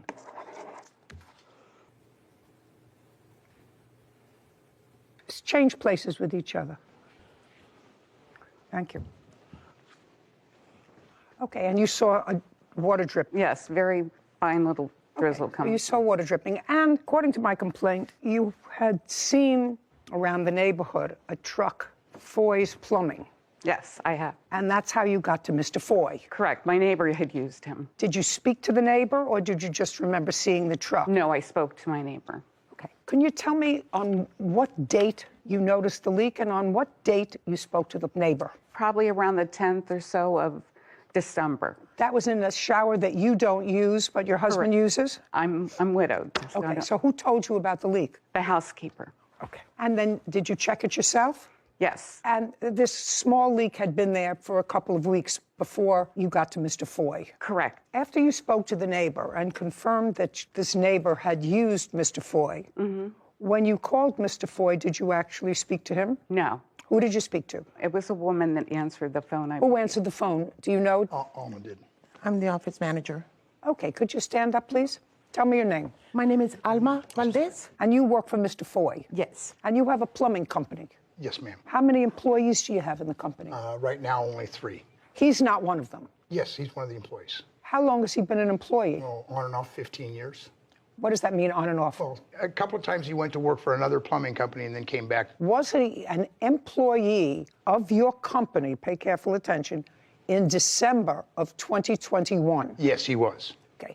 And paid on the books? Yes. Is he still an employee? Yes, he is. Do you recall receiving the call in December from Miss Sacco? Yes, I got a call from her on, I believe it was December 28th, saying that she had a leak, and so we set up an appointment for the next day. Do you remember the conversation you had with her? Did she tell you she had been recommended by a neighbor? You know, I don't recall. We did set up the appointment for the following day. That would be December 29th? Yes. Have a seat. Thank you. Okay. Mr. Shelton was the person that Mr. Foy sent to you, and you were a full-time employee of Foy's Plumbing. Tell me what happened when you got there. When I first got there, I noticed water running out of the handle. It was dripping out of the handle because it had been there since December 10th. It was streaming out. It was a pretty decent stream of water coming out. The plaintiff doesn't use that shower, correct? So the first thing that someone would have done, even me, is turn off the water. Is that what you did? Well, I wanted to go see what the leak really was. Well, you looked first, and then I went out and shut the water off, and then came back in to pull the cartridge to identify. And there's no markings on the plate, so I couldn't really tell exactly what brand it was. We do carry a variety of brands, but more of your typical You're brands. getting too technical with me, sir. Okay. This is what the case is about. He came out the same day, the 28th. He said he didn't have the part. You have other complaints about his behavior on that day. You say it was a little bit off. He left without a different part being put in. And you called another plumber? When? I called, actually, my contractor that night to come over and look at it. He came over in the morning, So he didn't come over that night. He came over the next day. Correct. The next morning, he gave me Now, a you can't tell referral. me what he gave you. He's not here. It is your claim that because of the actions of Mr. Shelton, and which are attributable to Mr. Foy, who owns the company, you suffered severe water damage in your house, causing you to have to replace substantial flooring in the house, and you want Mr. Foy to be responsible. Correct. You have insurance. I just want to make sure you do have insurance. You're a company. We're licensed in the state of California. Okay. We're required to carry insurance. That's what the case is about. You want the company to be responsible. They did not come back and fix the problem. Someone else did, but by the time it was remedied, water had already seeped through and under the floors. You have evidence of that. Mr. Foy said that that's not his problem. So I'd like you to tell me what happened on the 29th when Mr. Shelton came. What time did he come in? I think he came around 12:30. So we came in, went to the bathroom, looked at it, took out the cartridge. He did turn off the water. And then he said he had to go look for the part. He left. He was gone for over an hour, returned, said, I don't have the part, they don't have it. And as he's talking to me, his phone rings again, and it's the plumbing place, and they said, oh, we have the part. He left again for another hour. He comes back the third time, and he says, they still don't have the part. By this time, it's like 3 hours had passed, and I'm sitting in my living room, and I hear tools dropping in the shower. I said to him at one point, do you think you need to call for somebody else, some help? And he said, no, I can handle this. Did he leave? 5 o'clock, I'm left. waiting. I have a friend that shows up at my house because we were going for dinner. And I said, well, we have to wait for the plumber to leave. And she goes, there's no car out front of your house. You didn't know when he left? No, I did not know when he left. Did the shower look as if it had been put back in place? Did it look pretty much like this? It was like that, but the stream of water that was minuscule before was much stronger. Okay, that doesn't actually help you. No. That hurts you because he said the water was a pretty rapid, is that what you told me? Just 1 second. Could you read back, Whitney, how Mr. Shelton described the water? He said it was streaming out. It was a pretty decent amount of water coming out. Yeah, he said that was pretty decent when you got there. And I am correct, Mr. Shelton, that when you left the house that day, you had not found a part to fix it. Is that correct? Correct. And I am correct that when you went to disassemble it, you turned the water off. Yes. Because it was leaking. Yes. And then you didn't fix it because you didn't have the right part. And then you turned the water back on. Mm-hmm. Don't speak. Carla Sacco claims plumbers Robbie Shelton and Scotty Foy owe for damage from a water leak. Now, when you left on the 29th without having put in an appropriate part because you couldn't find it, this leak which caused you to turn off the water because it was a pretty significant leak, you turned the water back on. The reason why I turned the water off, because you had to take the cartridge out. If I left the water on and took the cartridge out, Listen, Mr. Shelton. I know, that's Mr. why Shelton, I turned the water Mr. off. Shelton, you're not being a two-process thinker, sir. Let me explain something to you. I came to California from Connecticut to the place where we live in California. I walked into the master bath, to the toilet, et voila, I see a puddle of water around the toilet. I say to myself, self, you went to law school. You don't know what this is. But it's not a leak that's coming from the back. It's a leak that looks like it's coming from the bottom. So I called engineering. Fortunately, I live in a place where somebody will come up. They came up right away. The first thing they did was turn off the water. Smart, just like you did. Then they opened up the problem, looked at the problem and said, we need a part. Unfortunately, those are not the same parts that we keep in the hotel. We'll have to order it. Turned off the water. Use a different bathroom. For the 2-3 days it needs to get the part. You weren't there. So just pay attention to me, Mr. Foy. You weren't there. I'm just letting you know what common sense is living on the planet for a long time. If you have a leak that's caused by a faulty part, and you don't fix the part because you don't have the part, you turn the water off. May I point something out? He had to turn off the water to the whole house because there is no shut-off to the shower. Just a second. He had turned the water off to the whole house, and he put this cartridge back before he turned the water on. What difference does it make if he put the cartridge back? He has taken the cartridge apart. No. In order to see what it was, he took it out of the wall. He took it out of the wall, but it does not take it apart. Mr. Shelton, if your employee, and if what you're saying is accurate, which I don't actually think is accurate, because every room in a house usually has a turn-off valve, especially in the bathroom, so you don't have to turn off all the water to the kitchen and to other bathrooms, perhaps. If there's a problem in the shower, there's a master lever for the whole house, and then there are smaller levers for each. For everything except the shower, ma'am. What do you mean for everything except the shower? The shower does not have an individual shut-off. You do indeed have to shut off the water to the house. The vanities, the toilets all have individual angle stops, but the shower does not. Were you ever at the house? No, ma'am. No, so you were never at the house? No, ma'am. How many square feet is your house? It's 2,500. It's a substantial house. So you're telling me in a 2,500 square foot house, if you have a leak in the shower, you have to turn off all the water if you want to turn off the shower water. Yes, ma'am. That's absolutely correct. That's absolutely correct. Having not been there. Yes, ma'am. I build houses. No. I don't care what you build. You weren't in that house. This has no shut off, ma'am, other than the whole house. You have to shut the water to the house off to shut that off. So now here's my question.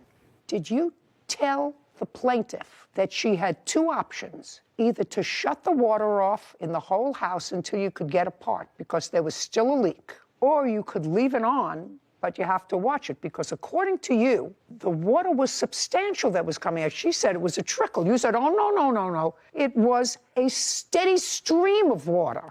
And that was before you started messing with it. So my question to you is, did you tell her that those were her options? She's not a plumber. That you either had to turn off all the water in the house and you would return the next day with a part, or you could leave the water on, but it was still going to be leaking. Did you tell her that? Yes. It would still be leaking. No way. It would still be leaking because it was leaking when I left. No way, Mr. Shelton. No way did you tell her that. No way did you say to her, this shower is still going to be leaking because I can't shut the water off just to the bathroom. I have to shut off all the water in the house. If you're trying to sell me that story, I have a bridge I want to sell you because I don't believe it. There's no way to isolate that valve? I didn't ask you that. When it comes to the shower... You were never there. Or the tub... Just a second. You can't turn it off individually. You were never there.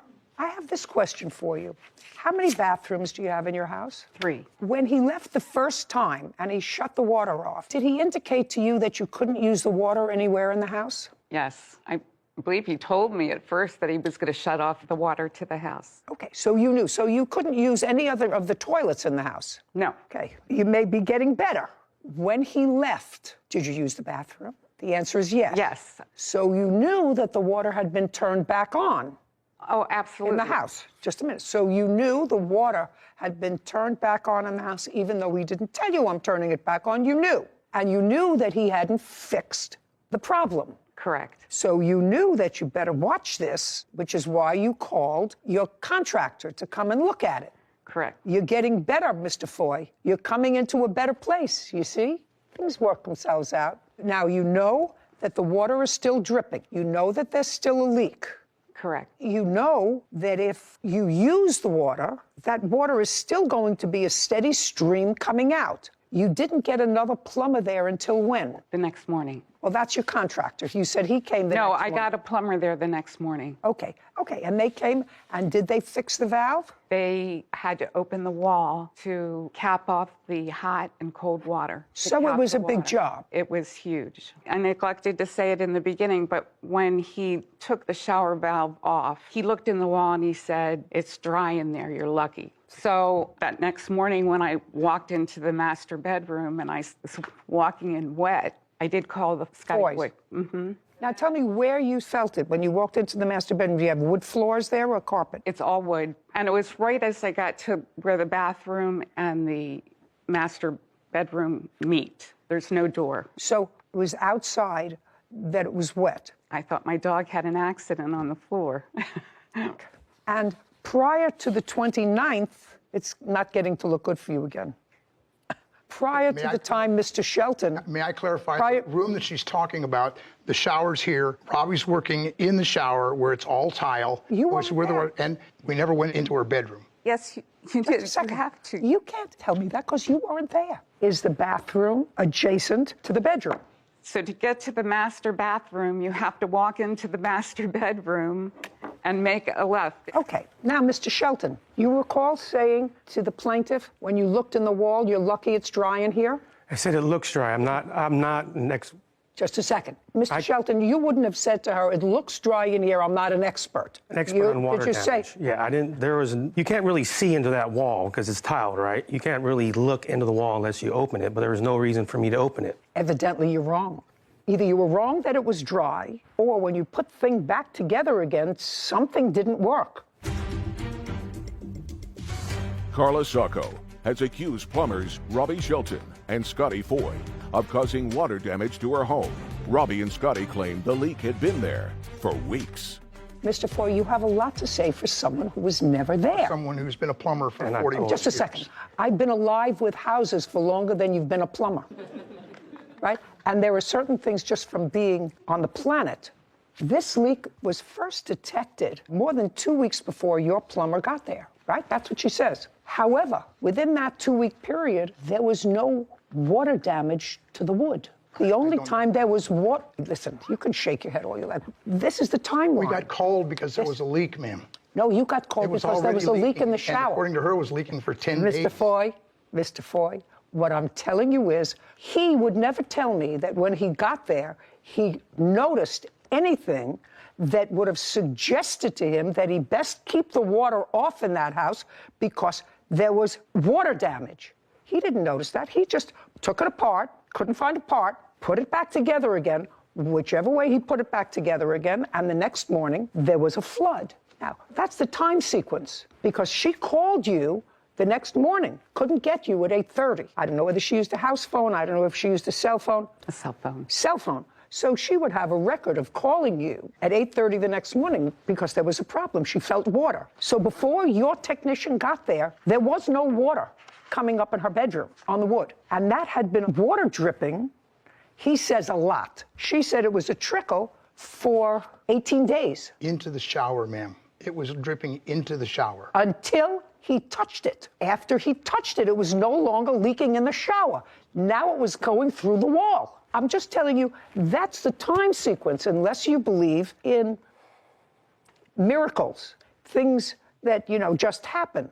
Something had been going on for 18 days, and there was no incident of water damage in her bedroom. Your technician comes, doesn't fix the problem, but takes it apart, puts it back together again. The next day, voila, there's water damage on the wood, which has to be replaced. Now, either that could have happened by itself, because your technician says, it's not my job, I don't look behind the wall, but he did acknowledge saying to her, it looks dry in here. Does acknowledge saying that. Now, if I had a plumber and the plumber said, I'm not the expert, I had a leak in my apartment with a leaky toilet. The floor started to go like this. Couldn't figure out where it came from. They came down, they pulled all the walls apart in the apartment. Water travels down. I said, well, if water travels down, why don't you go look at the apartment above me instead of pulling out the walls on the side? Well, if something doesn't make sense, it's usually not true. Can you, Mr. Foy, and you were not there, could you give me another explanation of why? Because I believe her. This woman is not here because she is faking damage to her wood floors that resulted within that day. If he left at 4 o'clock in the afternoon, the next day she called you at 8:30. So during that time period was sufficient water that came through her house to cause damage to her floors. Give me another explanation. I contend that it was a leak that was there. She didn't notice it because, as she said, she didn't use that bathroom. She wasn't in that room. And he was in that room. I know, but what I'm saying is the water damage was there before he was there. So your explanation is that you sent a technician there. Now it's not looking so good for you, Mr. Foy. Your explanation is your technician didn't notice sufficient leaking from that valve to say to her, you best turn the water off in the house and not use the water until I get back to fix it. He wasn't looking in the bedroom, ma'am. He was in the shower. He saw the leak in the shower. And that's Can I see pictures of the floor, please? Can I say something? Sure. When I left, it was not leaking. It was leaking the same way it was leaking when I first got there. So out the front. Well, just a second. That's a lot. It was coming out. According to you. Well, I mean, what according to me is a little stream is a lot of water. Listen, Mr. Shelton. Listen, Mr. Shelton. She said a trickle. You said no. It was a steady stream. Stream. That's steady stream. That's what you said, right? Can I see pictures of the floors, please? Between 4 o'clock and 8:30 in the morning.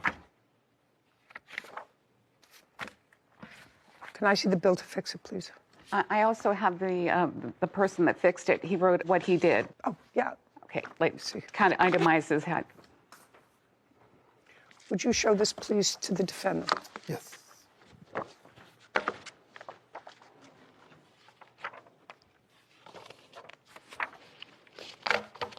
Thank you. So, Mr. Foy, I assume you have insurance. You should have used it because I think you're responsible for the damage to her floors. And I think that was done because your technician did not do an adequate job of protecting it between the time he found a leak and between the next day. Nothing else makes sense to me. 35-89, judgment for the plaintiff. We're finished. Thank you. This court is adjourned. I don't really agree with it because it was already leaking before I got there and she admitted to it. I'm just thankful this is over. That is a wood floor. Water could have been underneath the wood floor and not showed itself. Where it had not before. But I think he actually didn't put the valve on correctly. That's also possible. The broken one. Yes. And just put it back on and said, I'll... Either way, they were negligent. Yep. Lucinda Noble is suing her sister, Tiffany Acuna, for rent and property damage. Court come to order. All rise. Have a seat, please. Case 2109, Noble versus Acuna. Thank you. You're welcome. Miss Noble, this is your sister. Yes, ma'am. Older or younger? Younger. Any other siblings? Many. How many? I have 5 sisters and 4 brothers. And you have kids. How many children do you have? I have 3 daughters. How old are they? 18, 15, and almost 12. And you? I have 3 children, and they are 10, 5, and 2. There came a time when, that was in August of 2021, according to your complaint, that you were having some housing difficulties with your children. No, that's not true. Well, Miss Noble, what led you to believe that your sister was having some housing difficulty? Because you start your complaint by indicating that she was about to become homeless. Her house that she was living in was being put up for sale. So the house that you had been renting, Correct. for how long? About 2 years. I'm not really sure. It was well Was over being a year. sold. Well, I didn't know that until I gave her my notice after I'd already previously asked my sister if we should move in. So you approached her about you moving in with her. Yes, correct. And do you own your own home, Miss Noble? I do. Where you were living there alone with your 3 children? Yes. Okay, and how much rent were you paying? $750. Now, when you decided to move in with your sister, what rent was discussed? Well, she had told me about $400 is what she wanted. Okay, so she said the rent was $400 per month, and that was starting August 1st? Right. So this is what part of this case is about. Part of the case is about rent. You lived with your sister from August 1st, 2021 to a date in 2022 when you finally removed all of your property. Kind of. I did not remove all of my property, but I removed what she allowed me to. To remove on what date? I'm going to say it was mid-May, but I'm not sure. May of 2022. Mm-hmm. So we have August, September, October, November, December, January, February, March, April, May. So between 9 and 10 months. For the 9 or 10 months that you were there, how many times did you pay her $400 in rent? She's going to have a list. I have a list too of our. And you have a list. So why don't you take a look at it and give me the exact number of months? The time I paid her $400 was, I think, only one time. And there was other times I paid her different amounts. But our agreement was because I bought all the groceries, we just kept track on this app, which has a list. I paid way over $400 in total. Well. So our agreement had changed. Just a second. Okay. You have an app 10 months. Mm-hmm. How much did you spend on that app? 12,000 something. It's right in here on the list. Take a look, because you're going to show it to me. I paid total $10,411. Okay, and she? She total was $11,291. And that was to cover groceries, food, gas money. Her phone was under mine. This is something that I'm going to have to simplify. There came a time when there were issues with regard to you not paying her $400 a month rent. And you discussed it with her, correct? And in what month was that? April. It was before April. It was before I had gone on vacation. What month and year? December of 2021. So what I'm reading in December of 2021, you had a dispute about how much you were spending, how much you weren't spending, and that $400 was not being forthcoming just for rent. You see, I can understand that the two of you decided to split bills, everything other than the $400 in rent. You each have 3 children. You're 2 adults. Let's get to December. Was it the beginning or middle of December that you had this discussion about just pay $400 a month and we'll deal with it? Maybe the middle. Okay. So we have January, February, March, April, and you moved out in May. Correct. I was kicked out illegally. Yes. In May. Yep. Left in May. So that's 5 months. It was suggested by your landlord that just give me $400 a month and we'll split groceries. In April, I have the proof of the text. Just a second. So we have January, February, March, and April. 4 months. Did you give her $400 a month for those 4 months? Nope, it was never discussed before. Then I have the proof that it was discussed in April. I'd like to see it. Thank you. It was discussed in April again. Okay, just a second. I just want to see the proof. Well, show me if you have proof of an earlier conversation. I don't. Believe that there was an earlier conversation. Let me see the one that occurred in April. It was mainly the receipts. I'm not getting involved with that at all. Right now, you had a place to live with your 3 children for much less than the $750 a month that you were paying at another residence. Right. And I spent way more on groceries. I did all the groceries. Whatever. Your children didn't eat more. Right. And my children Okay. didn't live there the full time. I don't care. Okay, I'm sorry. Can I look on my phone? It might be faster. Is that okay if I show you the text? I don't care where you Okay. show it to me. Just show it to me. Thank you. I'm sorry. Oh, yeah. So I apologize. Okay, apologize. Sorry. On April 24th. So if you want, and then you can scroll down because she kind of keeps for a couple days.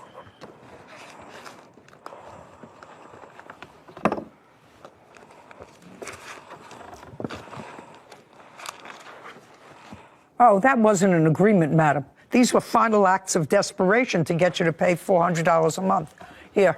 That was the first time I'd heard, about her. Oh, no. That wasn't the first time you heard about it. Right. Because the first line is $400 better be under my door. Right. So that's not the first time you heard about it. Right. That's an act of desperation. Okay, so you had this conversation with her in December, and she was there until May. And according to you, you only paid $400 once. That's $2,000. By the way, how are your children supported? I work. Well, I work, yes. Is that a full-time job or a part-time job? It was part-time. Well, you don't support yourself and your 3 children with a part-time job. Do you get any child support for them? I did get child support for 2 of them, yes. For 2 of them? Mm-hmm. How much child support do you receive? $300. $300 a what? A month. Do you get any other assistance? Yes, I had food stamps. Mm-hmm. Do you still have food stamps? Yes. How much a month? For something. I'm not exactly sure. And when you bought food for the household, you used the food stamps as well as your other money from your part-time job. And got it, $400. So far, you owe your sister $2,000. That's for back rent. Now, you want to go through the damages that you allege that your sister caused? Yes. So I had 2 couches, and those went away. What do you mean both went away? What does that mean? She got rid of them. While she was living there? Mm-hmm. And you knew about it? In what month? It was when I came back from vacation. My things were gone. I'm not following. You were supposed to be gone for 2 weeks, according to her. No, I was gone for 3.5 weeks. You were gone for almost a month. Mm-hmm. She was babysitting for your children. They don't really need babysat. They're older. Well, your 12-year-old can't live by herself without a mother for a month. No. Okay. And your 18-year-old does what? She works at a hotel. So she works during the day or at night? She didn't at the time. She was at 17 at the time. You're not going to leave a 17, a 14, and an 11-year-old alone for a month? Of course not. Okay. So they were home with your sister? Yes. Let's get back to the initial question. I forgot what my question was before I went off on this tangent. Couches. The couches. That's where we're at. Yes. So you went away for a month, and when you came back, couches were gone. Couches, like the whole house had transformed into basically her house. I don't care, basically her house. I want to know what was missing. So the couches were missing. Okay, which couches? Couches from where to where? So the couch from the living room, it was a sectional, and the couch from the basement. Living room and basement. What happened to those couches? Oh, they were gone a long time before, and I can prove you a text of her saying that they were gone before I even moved in, actually in August. She knew, and her daughter and her boyfriend helped me load them up and take them to the dump. She, in fact, told me she was getting rid of a lot of old furniture she did not care about. I have pictures. Just a second. What you have is proof that those 2 items were disposed of before she went away on vacation. Way before I moved in. Okay. Now, Ms. Noble, your sister says that she has proof that those 2 couches were disposed of well before you went away on vacation. If she does, I'm not going to be happy with you. Do you understand? Mm-hmm. Were those 2 couches gone before you went on vacation? I can't recall, but I believe she wanted to make room for her furniture. Just a second. Were those 2 couches gone before you went on vacation for a month? I know the basement couch wasn't. Okay. I think you're full of baloney. Lucinda Noble claims her sister, Tiffany Acuna, owes for rent and property damage. Tiffany is countersuing for an illegal lockout and filing a false CPS report. Okay, let's go. Property taken without permission. What property did she take without your permission? Okay, so how far she owes you for rent? The TV stand, she broke it and threw it under the trampoline. What's next? The weed trimmer, she took that. She started giving my niece my belongings while I was gone. She started giving my niece video games, movies, my food storage containers. She was just giving my things away. Okay, she owes you for rent. I went to graduate school after I finished with high school for 9 years. I'm not dealing with Tupperware. So far, she owes you $2,000 for rent. Okay, and then there was also the wall damage, the windows, the blinds, just a second. What wall damage and where? The wall damage is from the room that she was staying in and the room that her boys were staying in. May I see the damage that you're referring to? Here's the one more of that, and then here's the blinds, and this was damages from her cat.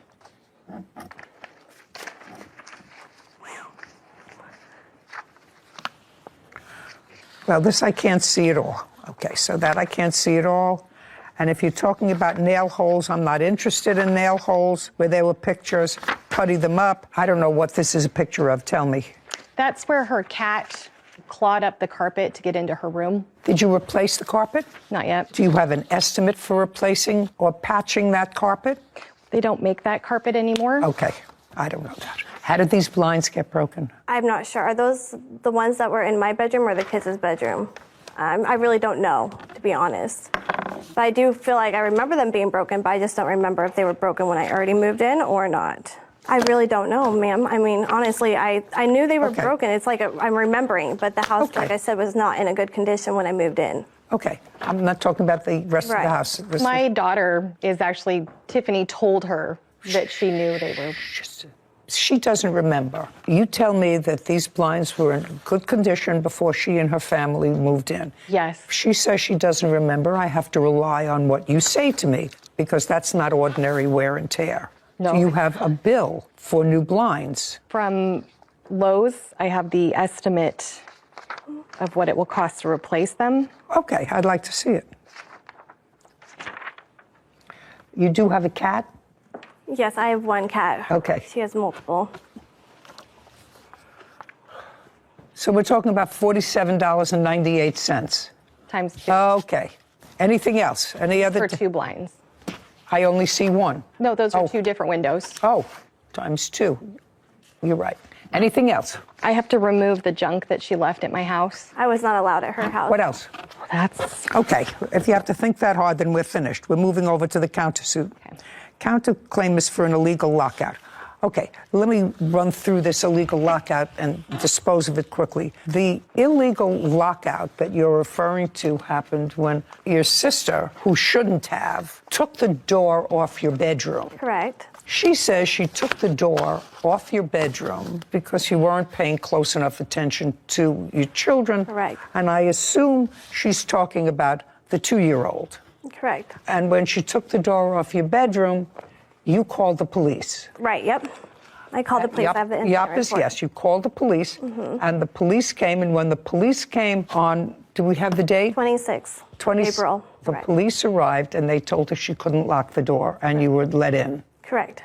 Okay, so not egregious enough for me to have to deal with 2 sisters fighting. But the other part of your claim is that your sister filed a false CPS report. Right. And first, how do you know a CPS report was called in? Well, they called me.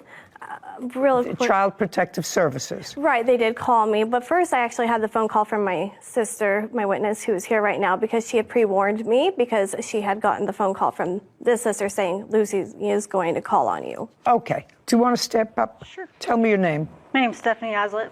I'm the older sister from these 2. Yeah. when did you have a conversation with Miss Noble about the defendant's children?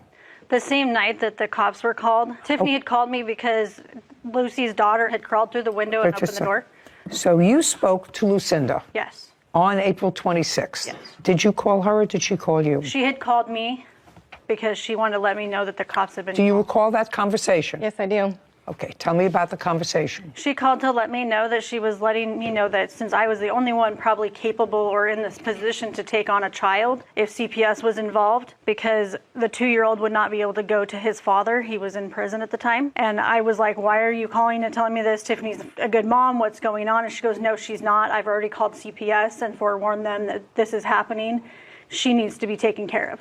What's happening? Apparently there was lice on her daughter when she was at her father's house, and the 2-year-old, apparently he was running around with a wet diaper. Who was taken to their father's house? The daughter that had the lice was... The daughter is the 5-year-old? Yes. And okay, not the 2-year-old. Yeah. She supposedly had lice while she was at her dad's. Went to her father's, and that was sometime in April. Is that correct? Yes. And got head lice. Well, he had told me. I wasn't for sure, but I'd let my sister know just in case that she may have lice. Let's check the girls. Okay. And your sister was home at the time? Well, no, she was never home. Everything was over text message. Just a second. Was that when she was away? She was not staying at the house. She was not at the residence. She was staying at her boyfriend's house that was there. Lucinda was staying at her boyfriend's house? Yes. Okay. And that's on the 26th? Yes. Is that after the police were called? That was prior to. Supposedly the lice was prior to, and that's why she had called them prior to that night. And she was letting me know that she had called them and that I needed to be prepared to take on a 2-year-old. What did you tell her? I asked her why she would call them, what was going on, and I said, this is ridiculous. You know that this is ridiculous? And she goes, no, it's justified. And I said, I don't understand. Did she tell you why? Yeah, she tried to tell me that... well, tell me exactly what she said to you. Why is this justified? She made the comment that so she called Tiffany has you, not been there. Okay, you had to ask My her words why. to her were, how do you know this when you're never there? And she said? I just know. And gave you no more specifics? No. Okay, you want to tell me about that conversation? I never said I was calling CPS. I said someone will. I know the person who did.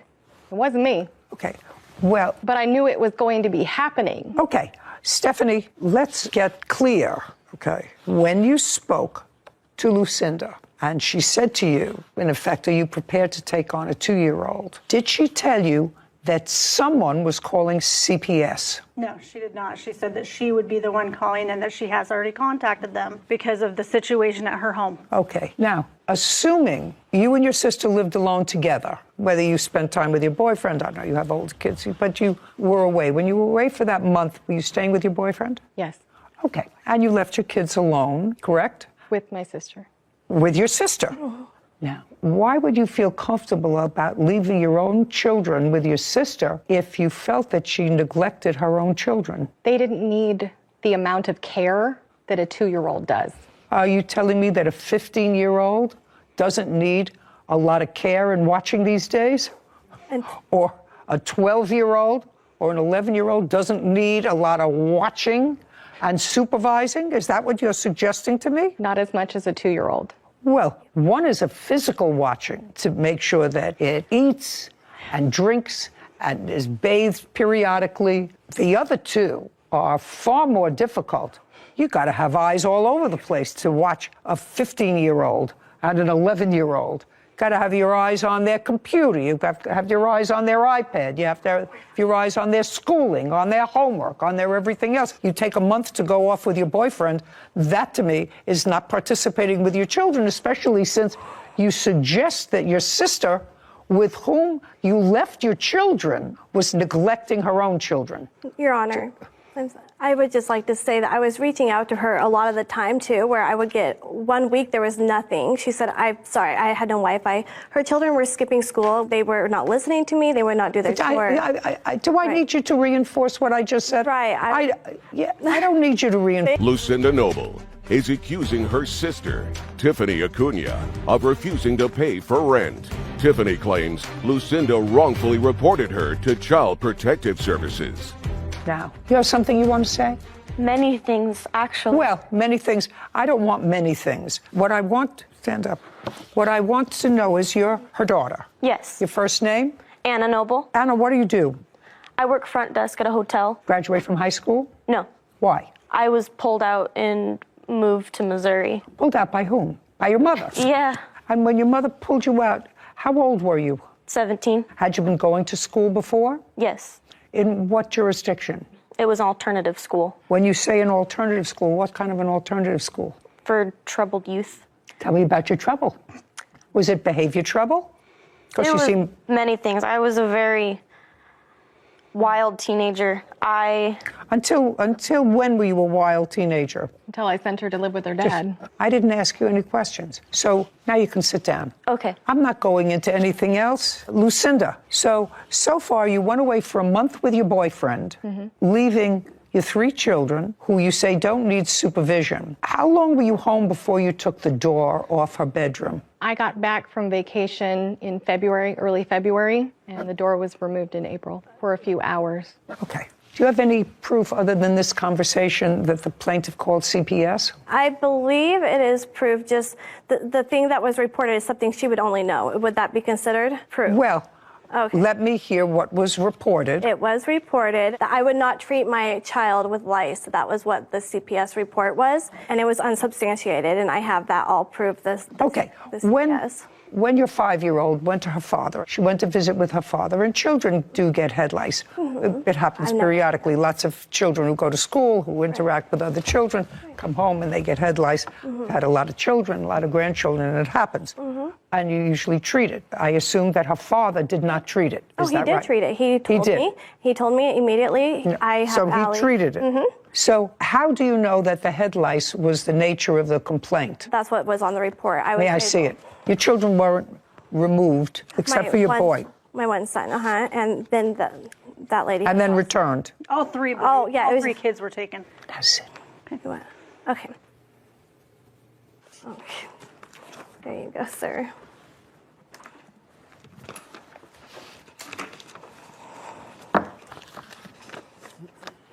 Okay. You had a prior history with Child Protective Services. Which I was unaware. That's either a yes or a no. Yep, yes. And during the course of those prior proceedings, which were relatively current Child Protective proceedings, because that was in 2021, you were clearly drug tested by the Department of Social Services or Child Protective Services. In 2018 or 19. This was at my doctor's prior when I was, and they reported it that I had failed one of my And at that time, you had an open case and you tested positive for serious drugs. Right. Very serious drugs.